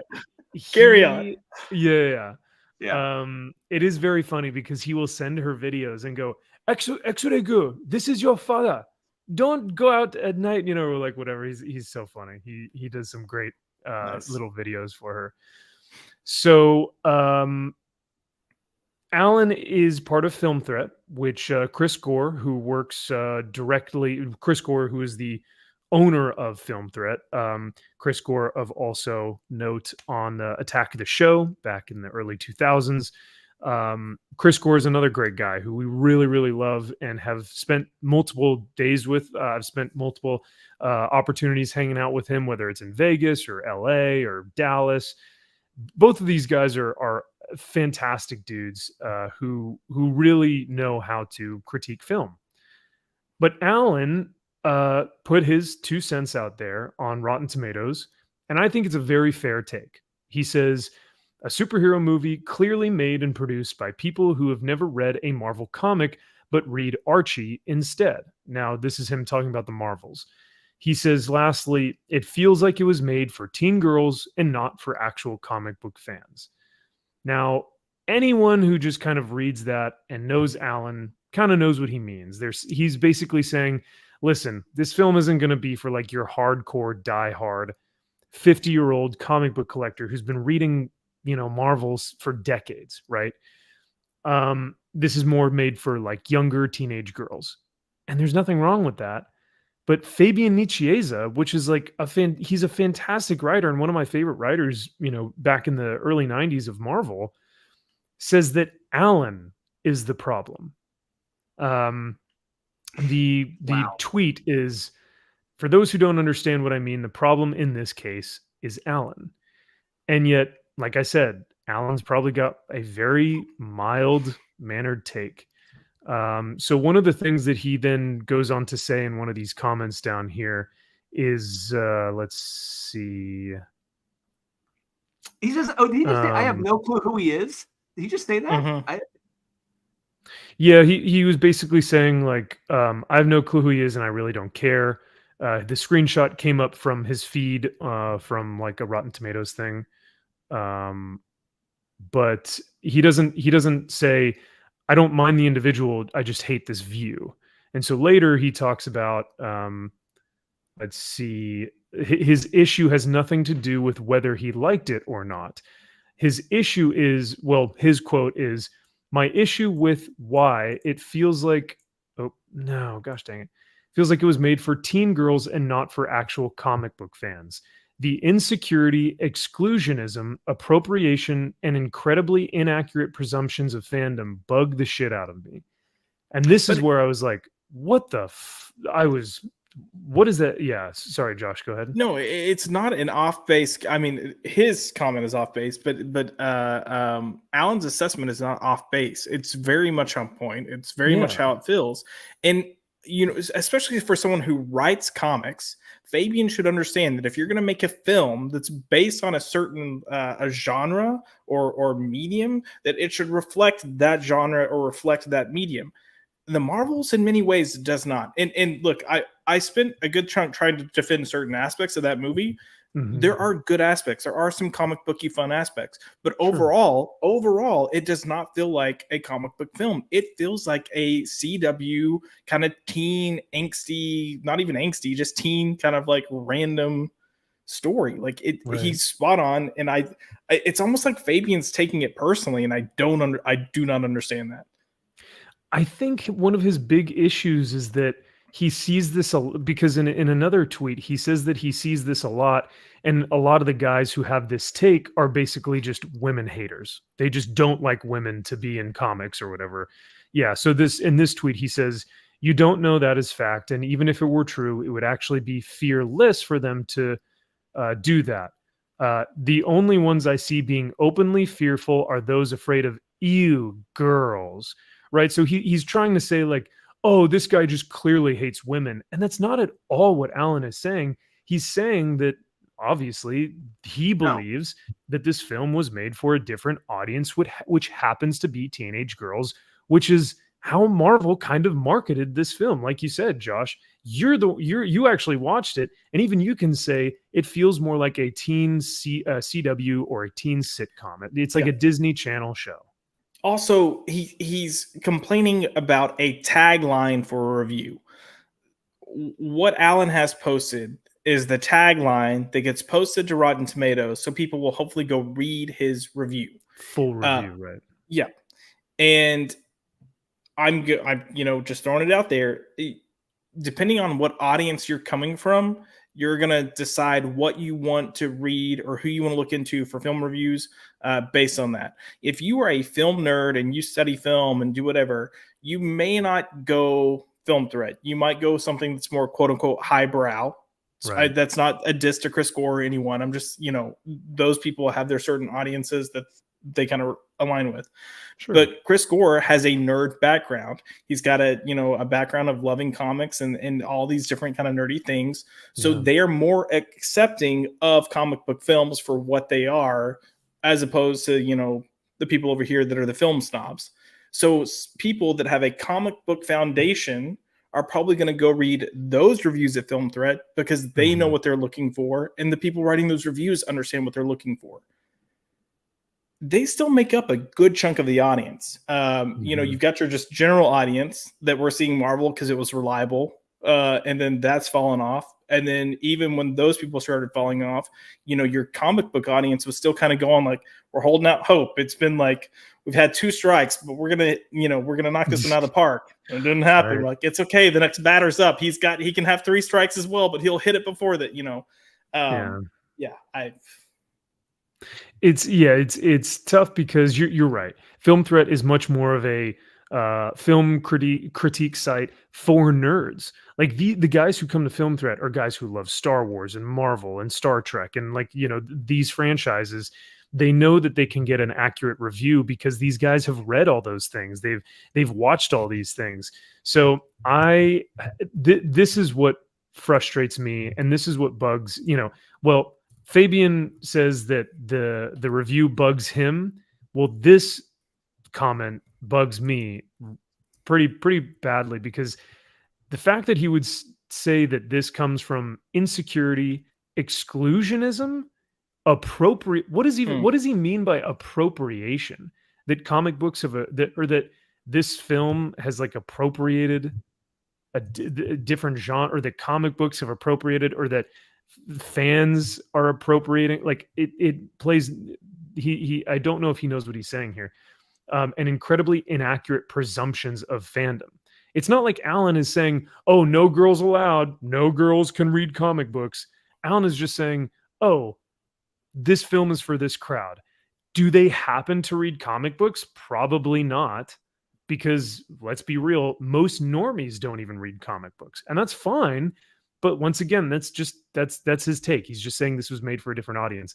But yeah, this comment from Fabia really, like, it put me off, and it gave me like a really bad taste in my mouth because, like I said, I love what the man does. I love his work in comics, but this is like, I don't know why he has this take and why he feels so aggressively, you know, attacking this point. I think it's just because of the heat on Twitter that so many people get from like, oh yeah, girls suck. Girls don't read comics. Girls shouldn't be in comics, blah, blah. And it's like, maybe he's trying to respond to that aspect, but I don't know. Yeah, but you gotta step out of that echo chamber, right? Like you have to remove yourself from that. So even if that is the thing, and this whole idea that women didn't start reading comics or start going to movies until we started catering stuff towards them is completely false. There were more women reading comics when we weren't catering to them. There were more women going to see these superhero films when we weren't catering to them. Right. Go give, if you, and I think this is kind of Alan's point. If you give a simple story that is a hero's journey, it is going to resonate with anyone of any age. You can be a little kid, you can be a teenager, you can be adult, you can be male, female, you can be grandma and grandpa that, you know, have colostomy bags joining them to the movie theater. They're all going to resonate with it. If you then make a movie that's based towards teen females, you are now taking away every other audience except for those teen female audiences. Right. For $5, let me get to this super chat real quick. And thank you, Josh, for kind of articulating my points a little bit better than I can. I'm more so just flabbergasted that someone would take offense to this mild-mannered review, right? Which I agree with. I agree with Alan. I think it's a good review. But Lane Kramer for $5, dude, thank you so much for the 5. We greatly appreciate it here on Max's Man Cave. He says, I wish I was Jimbo Fisher. 76 million to go away. That's true. Yeah, he was paid by Texas A&M. He was the head coach. He just got fired, and they were just paying him out to not come back. Oh, oof. I mean, hey, 76 million. Ooh, my God. That's how much they don't want him to coach again. We'll pay you out to get out of here. Oh man, if someone paid me 76 million to get off of YouTube, if only. I also wanted to get to, let's see, my guess is Fabian doesn't like Alan's take on teen girls not being comic book fans. Right. That's kind of the big thing that Fabian takes issue with here, is that he's misunderstanding Alan's point. What Fabian, I believe, is thinking that he's saying is that Alan is saying, oh, girls can't be comic book fans, or girls can't like superheroes, or girls can't watch Marvel movies. He literally is not saying any of that. He is not saying even anything remotely close to that. And that's what bugs me, is that Fabian is missing the point here. We also have Stoneman saying, if I'm not mistaken, Rotten Tomatoes actually pieced together 2 reviews together. I'm not sure. But from Alan's? I don't think so. Because even Alan posted this on his Twitter, and even he said this is his take, and he stands by it. So, Zaxx, oh my gosh. He says, Chris Gore isn't even a qualified critic, and his opinions are trash. From Josh. Wow, Not Zaxx. what I'm saying. I'm saying we have those film people that say superhero movies aren't cinema. You know? Just take Josh's words out of context, Zaxx. Just completely miss the point. No, I'm kidding. And Jay says, and this is a great comment, the last thing women need is Fabian to advocate on our behalf. He assumes all comic book fans are men. Please give me a break. So bored with this BS. Yeah, I see a lot of knights in shining armor, these white knights that want to come to the rescue of these women that say, oh, I'll stand up for you. You women read comics too. And it's like, yeah, no shit. Of course we do. But we don't need you telling us what we can or can't like. Because most women, I would say, fucking hated watching the Marvels. They thought that it was pandering and nonsensical. And it's pathetic that women are, you know, it's almost, what's the word I'm looking for? It's like patronizing. The film is patronizing to women when it's like, why can't we get something like Captain America Civil War or Captain America Winter Soldier, but instead we get the Marvels. Yeah, you know, it's like the sloppy seconds. But sorry, I mean, let's look at it from their perspective. You've got an industry saying, hey, this is for you, ladies. This one is for you. How are we going to market it? We're going to have an 8-hour stream of kitty cats because this is for you, ladies. This is for you. And you know what? This film's for you. We're just going to tell an incompetent story, but it's for you. It's fine. It's for you. It's because it's for you. You're gonna love it, right? And because it's for you, whenever there's any dramatic tension or relationship issues, we're gonna solve it immediately with a hug. Okay. And also just for you, because this is for you. We're gonna have a song and dance number that lasts 10 to 15 minutes just for you. And you know, all the women are saying it's about time. Thank you, Marvel. They have blue hair. Thank you for giving me a 10-minute musical scene that I wanted for so long in the Marvel universe. Yeah, no, you're right, Josh. You're totally right. That Disney Marvel has marketed this towards a female audience, saying, we're doing this for you. And that must be the most patronizing thing of all.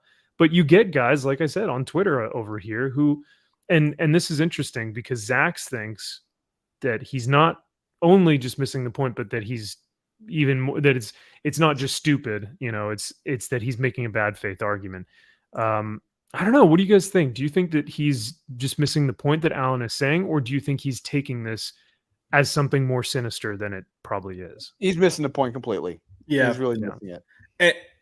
So I've had interactions with Tovya one-on-one. Fabian, I reviewed one of his books that he had written and was not kind to it. And he actually came into the comments to let me know, hey, I actually didn't write this. And then we had a phone call and talked about different things going on, you know, behind the scenes.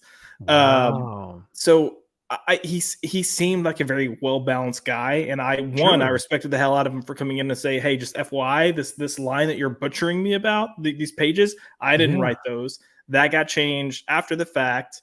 Like, you know, it was pretty much when lettering was getting done, the editors came in, changed it, all this stuff. And I was like, one, kudos to you for just going public and saying that, because a lot of people wouldn't do that. Hell yeah, man. But yeah, I just...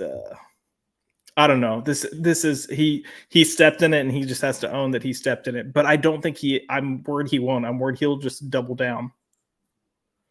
From what the comments are saying, and from like reading some of the comment section in Fabian's post here, it does seem like he's just kind of doubling down and saying like, no, you're the problem, or no, you know, you're the one who's missing the point, or no, he's not really kind of easing up on his point. He seems to be getting more, more heavily for it. So it's tough to see. You never want to see one of your favorite artists or writers getting in tussles with some of your friends, because you're like, I think people sometimes miss the point, and like even more so, they miss the tone and the inflection of. And this is why I will never, ever, ever be on Twitter because of shit like this. I like don't to blame keep you, dude. that illusion up between the fan and creator and all that. Just it's horrible. I don't blame you at all, brother. But one thing that you can't deny, though, is Twitter does bring us just some of the most meaningful, beautiful, really telling stories of truth, and that this actually happened, right? I mean, no, I'm kidding. Listen, I'm not going to speculate whether or not this actually happened or not. I'm just saying it's an odd thing to tweet out. I don't really see this going very well. And also, it seems a bit, I don't know, it seems a bit arrogant to say that. So basically, this tweet is from Jeremy Whitley, who is an author. I guess he's an author, right? I don't think he's an artist. But yeah, I believe he's a writer for Marvel or DC or one of the big two, and he kind of puts out this tweet like a story, but then immediately came in with, "I don't wish harm on anyone. I do wish just consequences for their spiteful actions, and some of those consequences definitely should sometimes include harm." So basically, he's just saying, yes, I believe that some people should have harm done to them because of the responses to this original tweet that I will read shortly, because I do want to get to Zaxx, because Zaxx says Alan is saying the movie was targeted for young girls. In a general sense, he didn't say there aren't young girls who like comics. It's super clear. And that's kind of my thought process as well, Zaxx, right? When I read that review on Rotten Tomatoes, that's what I believe he's saying. But Josh, what were you going to say?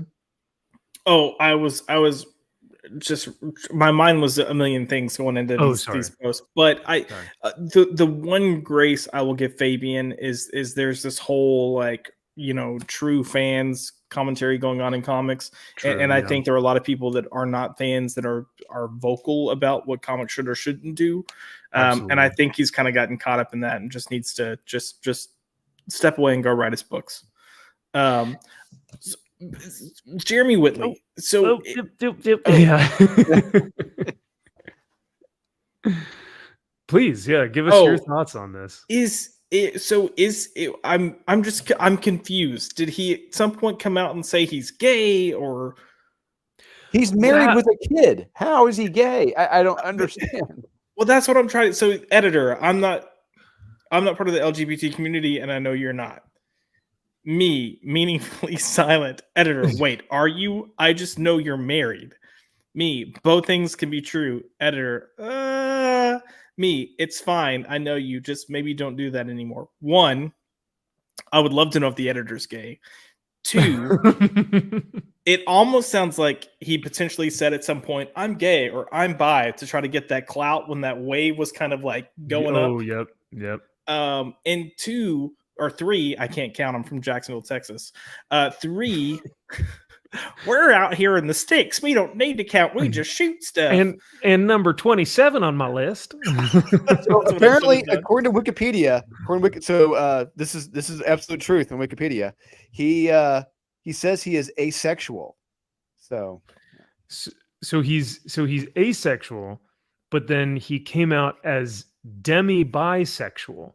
Which, what the fuck does that mean? That's my question. So I actually had to fucking look it up, because someone says they're demi-bisexual, and I immediately just go like, stop. Demi-bisexual means that though you've never dated a man, if you are a man, you've never dated a man, you've never been with a man or slept with a man, you've never thought about a man romantically, but it's possible that at some point it could happen. That is demi-bisexual. Okay, It's fuck that nonsense. fucking pathetic. It's just like, yeah. Even beyond that, I would say 85% of the people that claim they're bisexual aren't really bisexual. No, And what I mean by it's- that, and yeah. listen, what I mean by this is, we're just gonna go here. If a dude gets his dick sucked by another dude and goes, "Oh, that felt good," you just like having sex. It doesn't mean you're bisexual. It means you got pleasured and you didn't mind it. It doesn't. I think to qualify as bisexual, you need to look at another dude and go, you know what?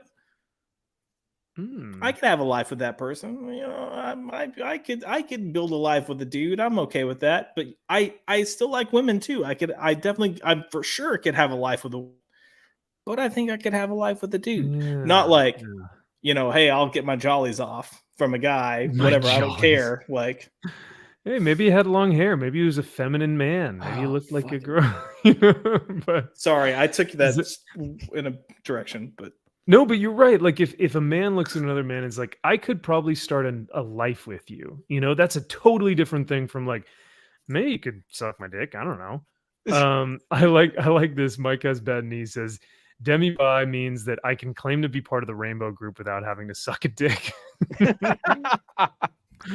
I mean, like, you're not wrong. So, Darth Masai says, I thought demisexual meant that people are purely attracted to personalities and intelligence, not physical appearances. You know, it might mean that as well. That's Darth, pansexual, though, right? but I thought that was pan.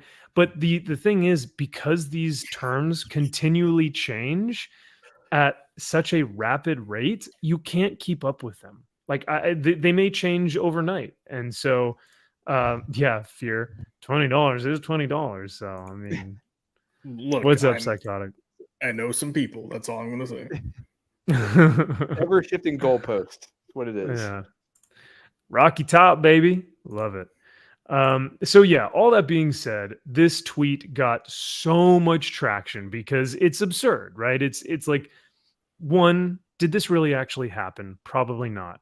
Two, if this is actually happening, why are you being so passive aggressive towards your editor and just being like, oh yeah, no, it's totally fine. Yeah, I'm in the LGBTQ community. I'm asexual, which I don't think it would mean that you're part of the LGBT. If you're asexual, you don't like any sex, right? Yeah, I don't know why asexuals with the LGBT. I don't know. It's weird. Right. It means that you're not sexually attracted to anything, I don't feel like. But they're just trying to grow their numbers. Sure. You know, yeah. they're like the Democrats at this point, recruiting however they can.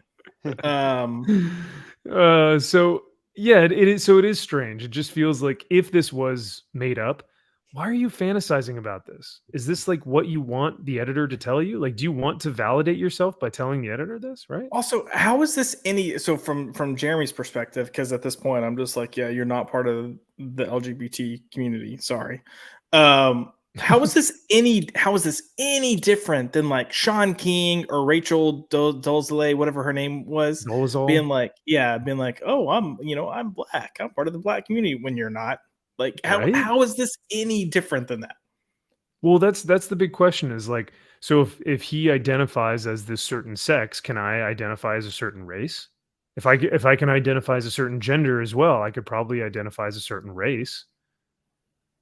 Yeah, I guess so. I don't know. I mean, it doesn't seem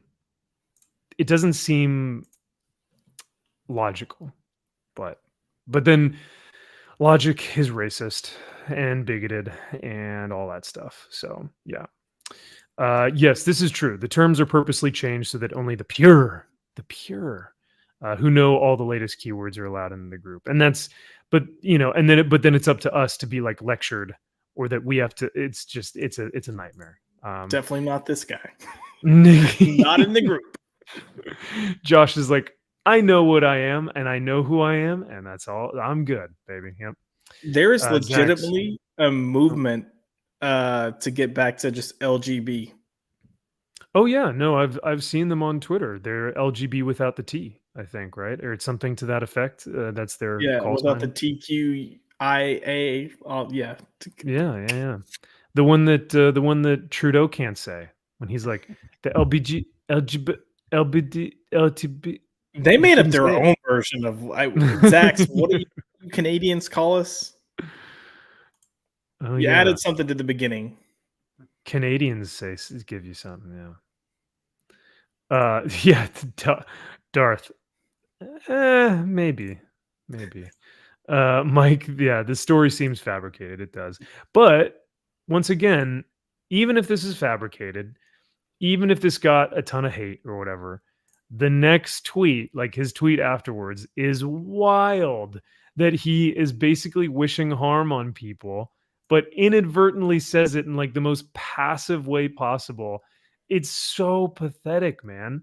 But yeah, no, this should be the last sentence. Some consequences definitely should sometimes include harm. And I wish those consequences towards people who, do this to me or whatever. Well, not just that, consequences toward people making threats toward people, saying people should be harmed. There should be consequences for that. And I think that's just my opinion. If you threaten to harm someone, whether jokingly, whatever, a call to action to someone, yeah, there should be repercussions for that. Jeremy Whitley. Yeah. Isn't that kind of the hypocritical thing about this? Like, if 100%. you are wishing harm upon people, like your evil does not beget evil. What's the saying? Like it's not tit for tat here. It's not eye for eye. It's like, but he was probably angry that people didn't like his manufactured story. And he was probably trying to say, I really want to hurt these people. But instead he had to kind of go around and say it in a passive way. But when in all reality, we know exactly what he means. Right. So, yeah. Mark says, great point, trying to steal the valid pain and counterfeit as it has its own. This was the epitome of virtue signaling. If this is manufactured, it is very odd to do this, to want to be martyred for your sexuality, even though your sexuality is still straight, right? Like, I don't know. You're married and have a kid. Yes, yeah. Apparently that doesn't mean anything in 2023 though, Drew. So nope. But yeah, this is like, why aren't you doing your job, Jeremy? Why aren't you like writing? Why are you on Twitter manufacturing these stories? They put a 2 in there. Yeah, IA plus 2. Yeah. No, I think it's actually 2 LGBTQIA. Oh, is that like dual spirit? Or what is that? Come on, you should know this stuff. I don't. I run from this stuff. Yeah. No, this is for sure what it is. I don't wish harm on people, but I definitely wish harm on people is what Jeremy Whitley is saying here. I'm not saying that. He's saying that. And like, I mean, he is one name away from getting into serious trouble. That's all I got to say. If he had done a call to action with someone specifically, he would have done a complete 180 on this tweet, or it would have been taken down. Oh, it's still up, baby. It's still up. He's going to regret having it up, but I mean, this is true, Mike, because like, Pontius Pilate, he was like, well, I'm not going to crucify him, but like, what about you? You guys think that we should do it, right? And everyone's like, yeah. And he's like, that's right. Yeah. Okay, fine. Like, this is a Pontius Pilate thing for sure. Zaxx put, is Jeremy Whitley going to throw hands? I don't know if he's capable of throwing hands based on some pictures. I don't know, dude. Maybe did you see how strong he is? He's a strong dude. Yeah, but that his legs. Look at how much weight he's been carrying around. He better be fucking strong in his legs. Oh, that's If you're that big, you can put some weight up, but you're not actually like. Yeah, the way these tweets are phrased, I feel like he's a guy that hits like this. Oh, it's this one. It's the palm. It's like the neck and the head are away from you, and the arm goes out like this. For better reference, you guys can see us. Oh yeah, the little palm strike or the little hammer. You get the limp wrist action going. Not a. I hit you. Right. Yeah. Oh man, yeah. The thumbs either on the outside or like. Not these ones. Anyway, God,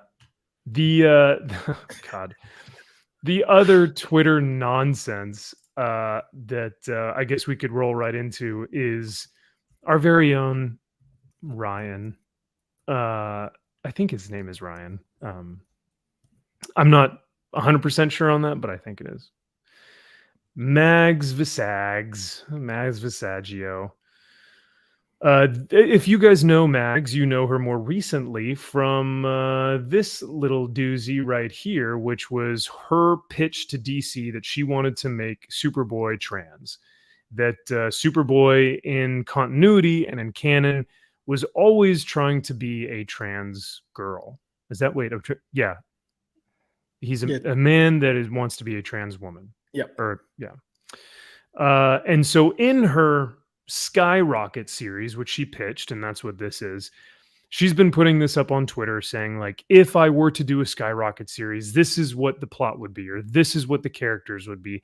And recently, last week, she put up, if there was a WhatsApp scene in the comic that she made about Skyrocket, this is what it would look like. And you have McGann, Ginny, Lex, Leland Luthor, Tim Drake, and John Kent. And I just want to say, what the fuck is wrong with you?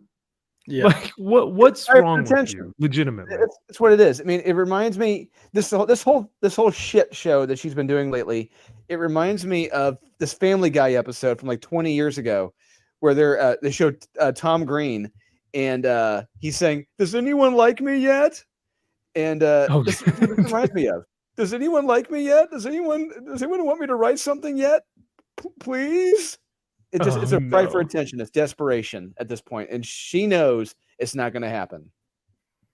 But this is more than just a cry for attention, man. Like, this is weird. This is like not just, okay, it's one thing to sexualize a character and make them a different gender or sexualization. What's up? Will you go down? I'm really curious to see what John said. Oh, he just says, does this mean I can be Superboy again? I was very worried that John was going to say, I need cock, Connie. That got my mind into so many different incest type things. So, no. Yeah. But carry on. No, but you're right.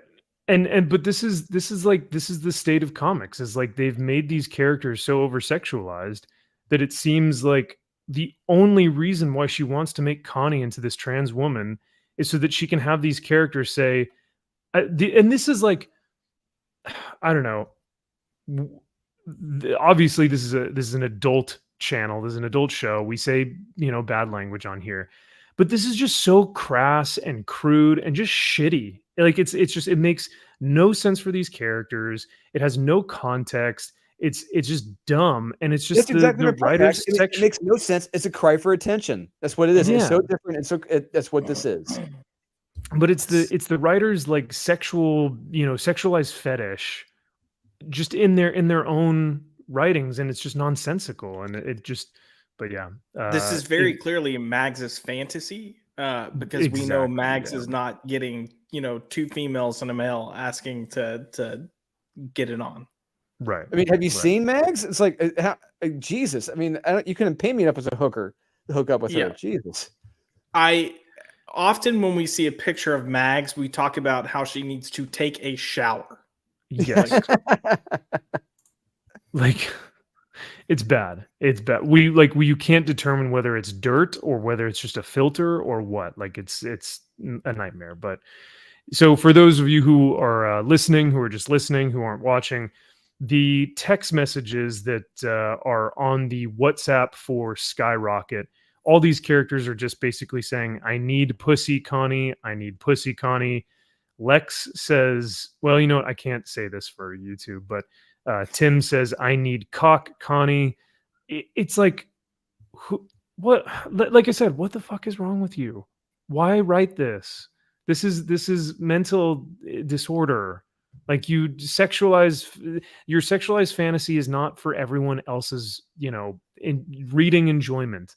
Put this up on what is it? What's that awful site? Reddit, 4chan. Put it up there. Like, no one wants this. It's such a nightmare. Well, I will say on a positive note, Mags's antics has gotten Mags blacklisted at DC again. So. Really interesting. Okay. Yeah. What was it? Was it the comment about her wanting to take a baseball bat to every white person's head? Was that the That didn't even get Mags blacklisted. Mags harassing editors to take work from her is what got her Oh my God. blacklisted. Like, she would call multiple times a day. Just being like, "Hey, can you write this for me?" It's like, Are we doing this "No, or, Mags. are we doing no." this or not? Are we doing the? So I reached out to you guys about a pitch. What's going on? Like, and it was actually Jamie Rich of all people that was like, went to Marie Javins and was like, no more. Like, no more. I'm done. Yeah. See you later, Cajun. Thanks for being here, brother. Enjoy the rest of your night. No, there's not enough alcohol in the world to deal with some of this stuff. But yeah, Drew, you want to read this one? We need a classic. It's weird. Yeah, it's either it's weird or it's weird. Yeah, either one are so good. Yeah, the weirdness has fully consumed us at this point. It's just rightfully so. She's blacklisted. Rightfully so. She's earned every bit. Oh, of yeah. it. Oh, like at this point, I am surprised that it didn't happen sooner, right?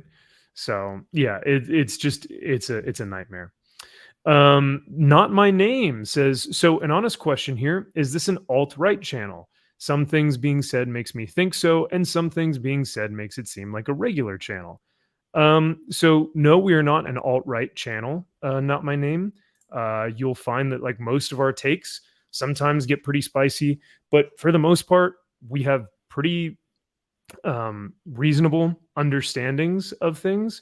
I will say for me, I can speak for myself, I tend to lean more right on some of these things, but for the most part, I just really want good stories, and I want a lot of the main industry, whether it's Hollywood or comics, to stop villainizing people like myself who may think a different way or vote a different way. So that doesn't make me alt-right.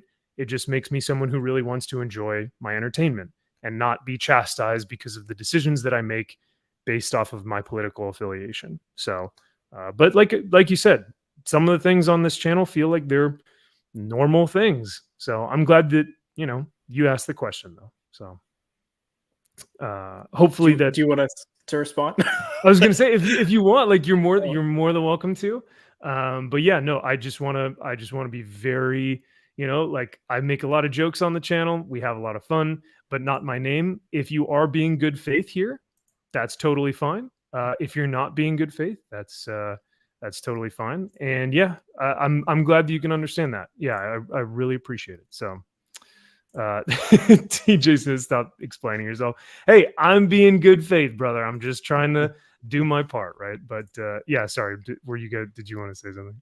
Oh, I was just gonna say, like, if you came in and you felt like there's a strong anti-gay rhetoric from me, I'm a gay man, so yeah, throwing that out there. Politically, I'm center right on some things. I physically conservative, socially liberal is probably a good way to describe. Oh, there you go. My political Okay. stance. Yeah. So. And not just that, we're three grown adults. We're three grown adults who have jobs. All right, we live in the real world. Yeah, and I think that's the thing too. There's conversations or loud voices that I think are extremes, and we've called out extremes for both sides. Sure, but I think we're seeing a lot of extremes from a specific side as far as media goes. So that kind of tends to be the topic of conversation. Yeah. Absolutely. I think we tend to cover that stuff because it is so kind of absurd at times. And it just seems very like, I don't know, it just seems kind of out there. Whereas like, yeah, I think that's fair. I appreciate what these guys have to say all the time because they are two of the regular co-hosts on this show, and their opinions are articulated sometimes better than I can articulate my own. So it's always great to have them here. I was going to say, oh yeah, Mike, what is alt-right? Well, for different people, it means different things, right? For the classic version of alt-right, I guess you could say it's individuals who hold a strong conservative value, so much so to where it almost becomes like dangerous or detrimental. Whereas like for a lot of other people, alt-right just means anyone that doesn't agree with you, right? So it's a sliding scale, and especially after 2016, alt-right took a completely different meaning in the cultural sphere. I didn't even know what the term woke meant like 3 years ago, right? I didn't even really consider myself a conservative or a liberal until 5 or 10 years ago, because I never really focused on it all that much. So Lane, yeah, I think we all just agree Krakoa X-Men sucks. It's weird. Hopefully it gets better. I'll agree with you there. Yeah, what was your X-Men question though? Because maybe we could, let me see if I can find it. Oh no. Yeah, sorry, Lane. Maybe if you want to put it back in the chat, I'll ask Josh, or we can ask him. So, it wouldn't be Max's Man Cave without some Max-splaining and classic MVP overthinking. You're right there, Jay. You are absolutely right. But Max-splaining, is that the new mansplaining? Maybe. You know what? Maybe I was about to make the joke. I wonder if Whitley or whatever his name is going to come in and be like, "Stop mansplaining." The way DC told me to stop mansplaining. Stop mansplaining. DC told you? Oh, for one of your reviews? Yeah. No way. What happened? I was talking about story structure in a review for a book that a female wrote, and I was not direct. There was no like, "Hey, female writer" type of approach to this. I was just going through story structure, and Clark Bull accused me of mansplaining and went to my boss and was like, "Hey, the idea is that he's mansplaining, blah, blah, blah, blah, blah. Can you please have a conversation with him?" And then my boss responded with sending him, I think 6 or 7 reviews where I talk about story structure, the lack of, from comics written by men.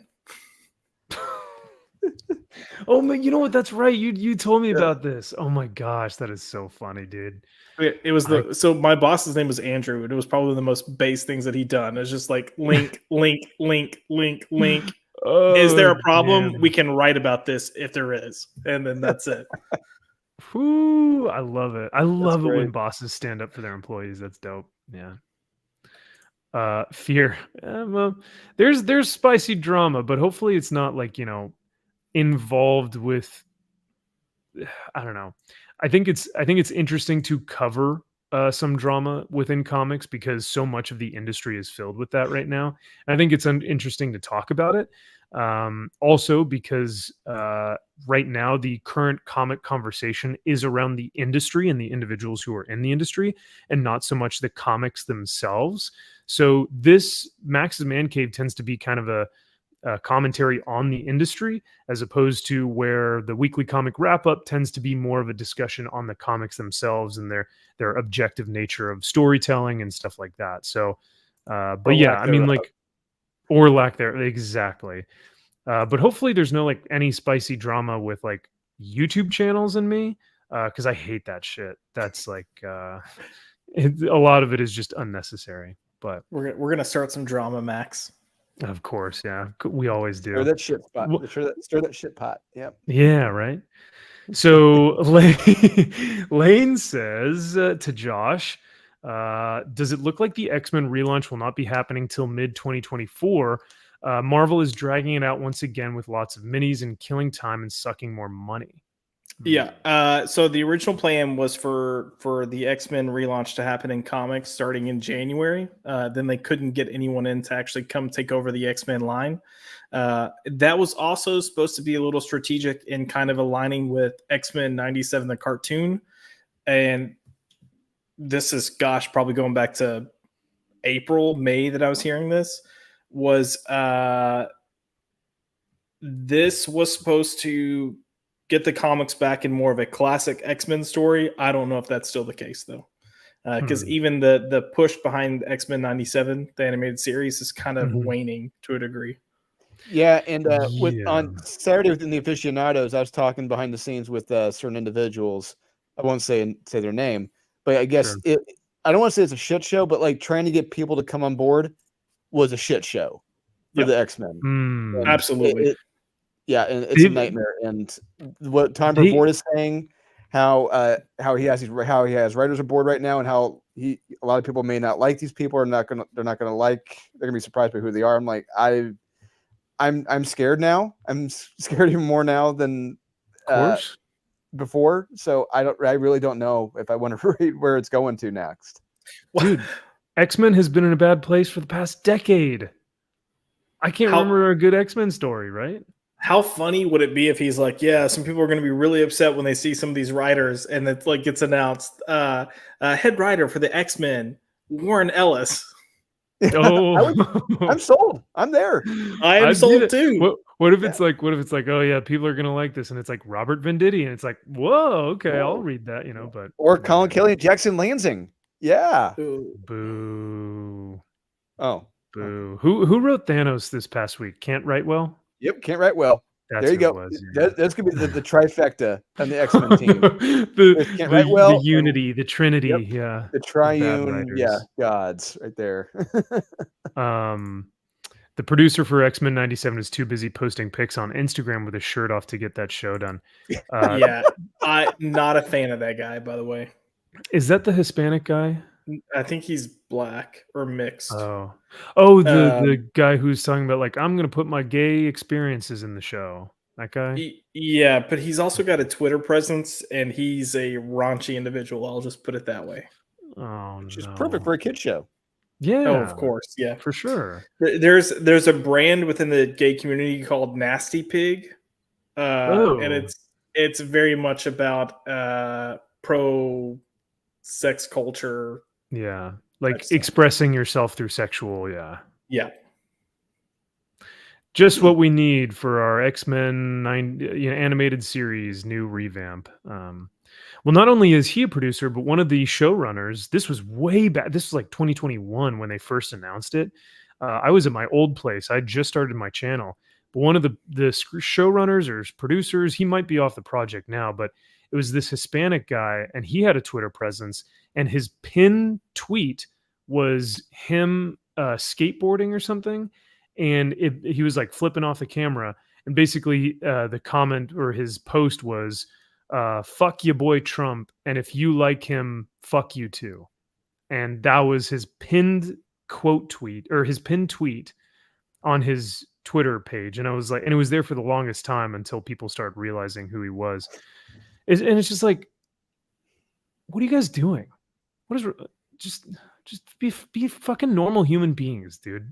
Yeah. It's also, if you're in the entertainment industry, just maybe, lay off politics. You know what? If you're in any type of like entertainment industry where you're writing or creating or anything, just post stuff you like. Post your artwork, post your writing, post books that you're reading, movies you're watching. Yeah, follow that guy Dolan on Facebook or Instagram. He just posts stuff about his work. There you go. Artwork. Yeah, I like that. I like that guy Dolan. Yeah, it's not bad. Frank Zanka, hey guys, happy Sunday. Hello to you, Frank. Good to see you, brother. Yep. And Fear says he likes getting. I love the industry news. It's the look inside I'll never get from just buying floppies at my LCS. And Fear, there's a positive and a negative, because for me, when I was just buying floppies, I had no idea what Comics Beat was. I had no idea what Bleeding Cool was. I had no idea who these creators were. I would just buy comics because I was like, oh, I like Aquaman, or I like Superman. I didn't know who Brian Michael Bendis was. Like, these were things that, I mean, of course I do, but now I do. But way back when I was starting to first collect, I didn't know any of this stuff. So it is kind of interesting. It's a blessing and a curse, right? It's like, do I want to take the pill where it's just like I'm just willfully ignorant and I don't know any of this shit? Or do I want to take the other pill where it's like I have to know what's going on in the industry? And so hopefully you enjoy this stuff, and I appreciate that you like it. But what's up, Keely? I knew them from Wizard Magazine and Comics Journal. That was about it. That's right. Yeah.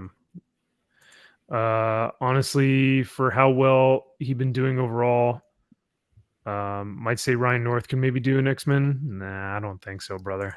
I don't know about Ryan North. So do you No. guys have another like 15, 20 minutes to go over Mark Miller's plan? Are you guys cool with that? Mm-hmm. Okay, sweet. We'll just go through it real quick here. This will be our last topic for the night. I did want to talk about Mark Miller and his kind of plan to save comic books. Talking about, all night we've been talking about the industry, we've been talking about the MCU, we've been talking about Marvel in general, but and DC. But Mark Miller posted this the other day on Twitter, and he said, I don't have any skin in this game as I've worked elsewhere for a long time, mainly Netflix and Hollywood, but I've got a lot of pals at Marvel and DC and hate to see them struggling like this. I offer this advice in good faith in a bid to help supercharge both freelance deals and the corporations themselves. And then he goes into basically this entire thread of how he wants to change the industry, or how he would essentially change the industry to invigorate it and put some oomph back into it, right? And I really think that this could help. But basically, the overarching nature of his fixing of this industry is there needs to be more money back into it in order to get great creators, in order to get some rock stars back into the industry to sell really great books. It's going to take paying these artists and these writers what they're due, and people will then begin to come back. Because as he said, on one of his pages, he would make $1,000 when he was in the industry, and now people are only making 90. That's abysmal and criminal, right? So, he basically talks about all this, but I'm just shocked at the amount of people that, like, so for instance, this individual who says, the sky ain't falling. The big two books are the same as they were when you were working for them. No, they are not. And I think it's I wonder what it is. Do you guys think that this is someone who refuses to acknowledge that the industry is unhealthy, or do you think it's someone who legitimately believes that it's unhealthy, but can't say that it's not because you'll be considered one of the bad guys, right? Do me a favor. Click on Nick and see what his profile says. Oh, no. No. I think he's just a writer for like monsters and stuff. I don't know. Or for Englishman. Kids. In the USA, who writes and occasionally draws comic books about heroic kids and cuddly toys who battle monsters. I've mentioned echo chambers. I think this guy's in the echo chamber, and I genuinely think he believes that if people have criticisms, it's because they are, anti-female, diversity, like whatever it might be. Right. And I think he hears the argument and just automatically just goes to that. Well, this is all this is, without actually doing any due diligence to research what's going on. Yeah. No, and I think maybe, like you said, maybe not this guy in particular, or maybe it is him, but I think for most people who have this kind of thought process overall tend to, like you said, be in that echo chamber to kind of have this thought process that can't stray from what everyone else is thinking, right?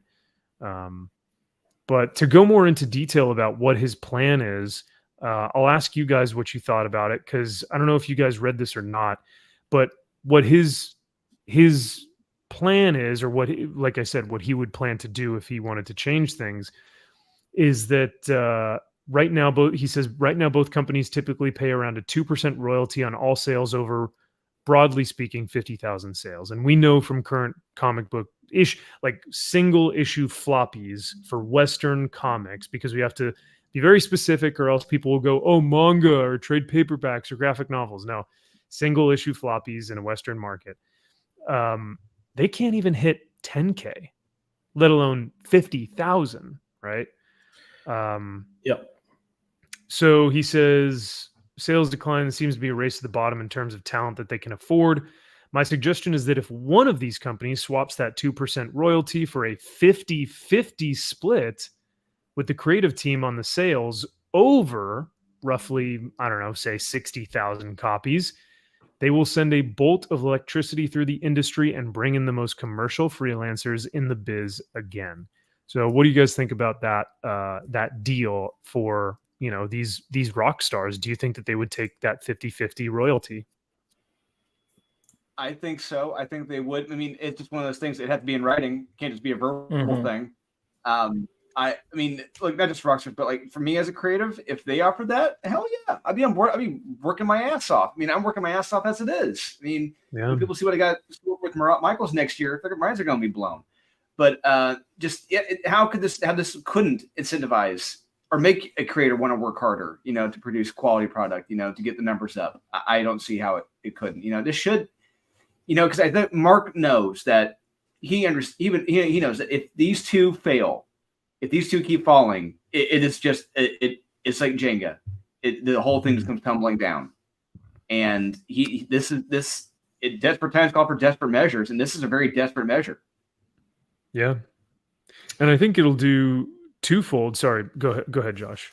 No, I was just gonna say, like, I wanted to look at when we had like definitive numbers, and the last time we had full hard definitive numbers was March of 2020. And that's when Comic-Con was still releasing the numbers of what comic book shops and everything was ordering. Even then, and we know sales have dropped since then, but even then, only 20 books for the month of March 2020 were above 50,000. Oof. And Marvel is releasing 80 books a month. Yeah. If not more. Yeah. If not more. Plus variants. Yeah, like that's insane. If you look at the Marvel catalog, like I had out on Friday during the live stream, that sucker is massive. It's like going through a diamond catalog. I mean, they're man out shit in January. It's just get ready. I was gonna say I'll also add out of those 28 of those books were number one, like a number one issue. Which had probably anywhere between 10 to 50 variants. Yeah. Or was it a Batman or Batman related title or something like that? I mean, well, this also when Batman was double shipping. So you had, I mean, if I'm looking at this list, number one was Spider-Woman, Spider-Woman number one, Batman number 91, Batman number 90, Flash number 750. So an anniversary issue, Thor 4, X-Men number 8. And this was the Krakoa, like start of Hickman's run. So keep in mind that was doing gangbusters there. Wolverine, Strange Academy number 1. X-Men number 9, because X-Men was also double shipping at that time. Sure. Immortal Hulk 33, which was a really great run and had built momentum. Star Wars Bounty Hunters number 1. Robin 80th anniversary special. Strange Adventure number 1 with the asterisk, so something different about that one. Don't know what it is. Deceased, Hellions number 1. Amazing Spider-Man number 41.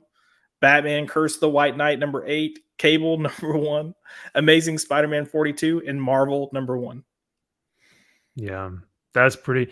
And you could even like that Thor run, Thor number 4. I think that was the Donny Cates run that you were talking about. So another fantastic run, and we do not have Donny Cates right now. So like we're not gonna have no, he has left the building for a while. So he's gone bye. Yeah, man, it's a list that we haven't seen for a while. And like you said, if they're all number ones or they're all Bat Family or Spider-Man stuff, like, it's tough to really say that these books are getting over $50,000 or 50,000 copies sold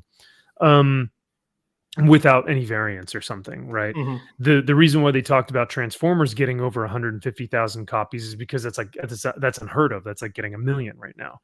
So I think that this will do two things. This will be twofold. If Mark's plan is put into place, not only will this bring out the great creators who should be working right now, that would be able to say, I'm going to make a great story. I'm going to make a Batman Joker Deadly Duo like Mark Silvestri was doing, and I'm going to sell gangbusters on this thing and make a ton of freaking money.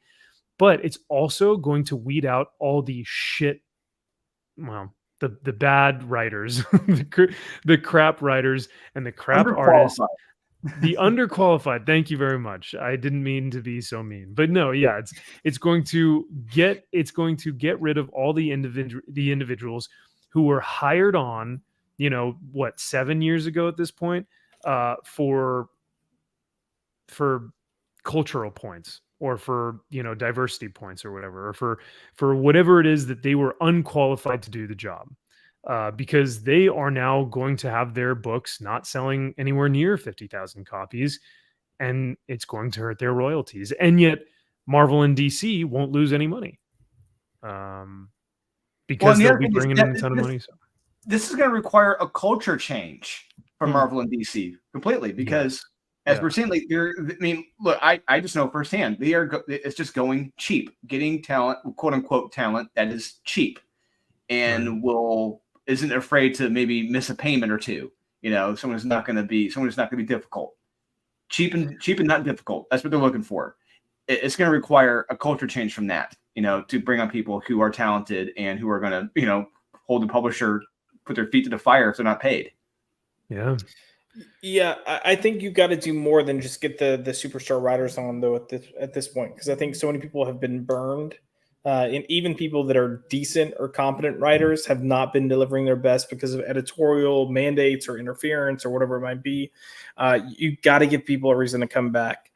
And I think the two closest things we've seen to this, I mean, you mentioned Transformers 150, is probably X-Men when Hickman took over, and then 3 Jokers. I don't know Hickman's sales numbers. I know when 3 Jokers came out, the first issue had over 300,000 issues sold. Oh, So, wow. Just massive. I do know that King Spawn or Spawn 1 or like 300 or whatever, that made hundreds of thousands of copies because they had the 1 in 1,000 variant, 1 in 100,000 variant, something like that, right? Yeah, 1 in 1,000. It was 1 in 1,000, yeah. So you have that, but that's like an outlier. So I think what you guys are talking about as well is like, these guys are going to need a bigger incentive, and it's going to take a cultural change.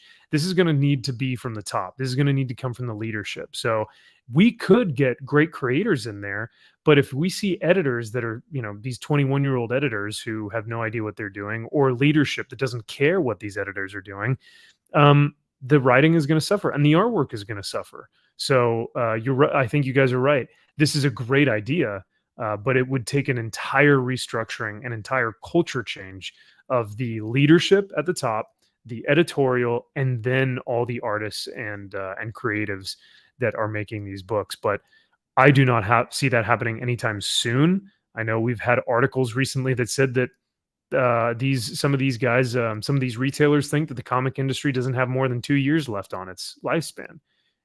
So, but yeah, all that being said, I think in practice, it's awesome. I don't know if it'll ever happen. Right. So it sucks because Mark is actually trying to do something really cool, and he's trying to be like, hey, I'm just trying to offer an idea here, right? Like, no one's offering solutions. I'm going to offer a solution, right? He's doing something that no one else is doing right now, and that's actually trying to fix things. But then you have dipshits below there commenting, no, everything is fine. What are you talking about? Things are better than ever. Fuck off. Exactly. Yeah, like the comic industry has never been better, and it's like you're either stupid or evil. The guy who's writing that shit, or the guy who's got to deal with Netflix. I'll take the guy who's got to deal with that. Yeah. Not even that. Even if Mark didn't even have a deal with Netflix, he's still written some of my favorite books of all time. I'm probably X-Men, Superman, all these different indie stuff. Swamp Thing. The list goes on and on with what he's done. Yeah, I mean, even if you take out the favorite aspect, the fact that he's written books that have sold, that's a key thing to look at, and are still selling, and are still being reprinted. Mm-hmm. Well, I think that is all the news that's fit to print this evening. I know that we were going to try and go over the Frazetta stuff and some other topics, but I've already kept you guys here later than 2 hours, and I try and be respectful of y'all's time. But I do want to say a huge thank you to everyone who gave their super chats tonight. That was super gracious of you guys. And thank you to the chat. We had a great turnout tonight, more viewers than normal. And I love seeing that. I love seeing the man cave grow. I love seeing the channel grow. And it's all thanks to you guys, the chat and the fans, and also to my panelists who, like I said earlier, are just the best when it comes to having these conversations. These guys know more about this stuff than even I do sometimes, and I really appreciate their takes and their points because they're awesome. So I appreciate it. Drew, let me pull up your campaign so we can market that one more time before we dip out. And Josh, will we be seeing you on Tuesday for Pop by Culture? TBD. TBD. This week might be crazy. Oh boy. Work got you in a tizzy? Not necessarily me in a tizzy. We've got one person out on vacation, and then we have another person whose father-in-law passed away. So now they're out. So it's light. Yeah. Well, sorry about that, man. I'm sorry to hear that you guys are that you had an employee that had that happen, but that you guys are also kind of short staffed this week. So hopefully you can get some rest. And if you don't do Tuesday night, we'll miss you though. We'll miss seeing you. So That's right. Yeah. Better miss me. We'll miss your dumb takes because you love the Marvels so much. No. I'm Oh kidding. God. I know where you live, Max Priestley. It is funny to troll you though a little bit. It is fun. Chris, thank you so much, and thank you, Lane. I appreciate it, you guys. Oh my gosh, Dempsey, his father-in-law passed away too. I'm so sorry to hear that, brother. But wow, yeah, I guess that stuff like that happens. It feels like almost a coincidence, but yeah, it's pretty crazy how that stuff can happen so abruptly like that. But yeah, hopefully you're doing well, Dempsey, and prayers going out to you. But Drew, before we dip out, I do want to give another shout out to The Unholy Nightmare, which everyone can go back right now, and I will post the link in the chat one last time for the evening so that you guys can go check this out. Still got 17 days to go. Hopefully hitting that 9K, baby. Yeah, hopefully. And I want to thank everyone again. Yeah, so if you missed the stream earlier today, we're going to be sending out an update to all the people who signed up with those new sketch pages coming out. Like, hey, so they can see issue 1, the work is in progress. So if you think, hey, you got funded, he's taking our money, he's not going to fund it, he's not going to fulfill. Hey, nope, it is being done right now. It is being finished. So bit by bit. So please really spread the word about this, guys. Really, word of mouth will really get the ball rolling on this a little bit more. Tell your friends, tell the friends of store owners, tell them to really back this, guys. This is going to be a special book, and they're not going to want to miss out on this. Can't wait, man. Yeah, and I know that once everyone gets this in their hands, they are going to be very, very happy. Because this isn't one of those projects that's was it DeCampi? Does that sound right? Alex DeCampi, that like didn't ever fund or didn't ever give her project funding. Like she didn't actually produce a book for those who funded her book. Yeah. So shady. I think so. Yeah, not the best look. Not a good look. So well, it is always a pleasure to hang out with everyone tonight on the Max's Man Cave. We will see you guys here next week, same time, same place, with the same panel potentially, unless we do a solo stream.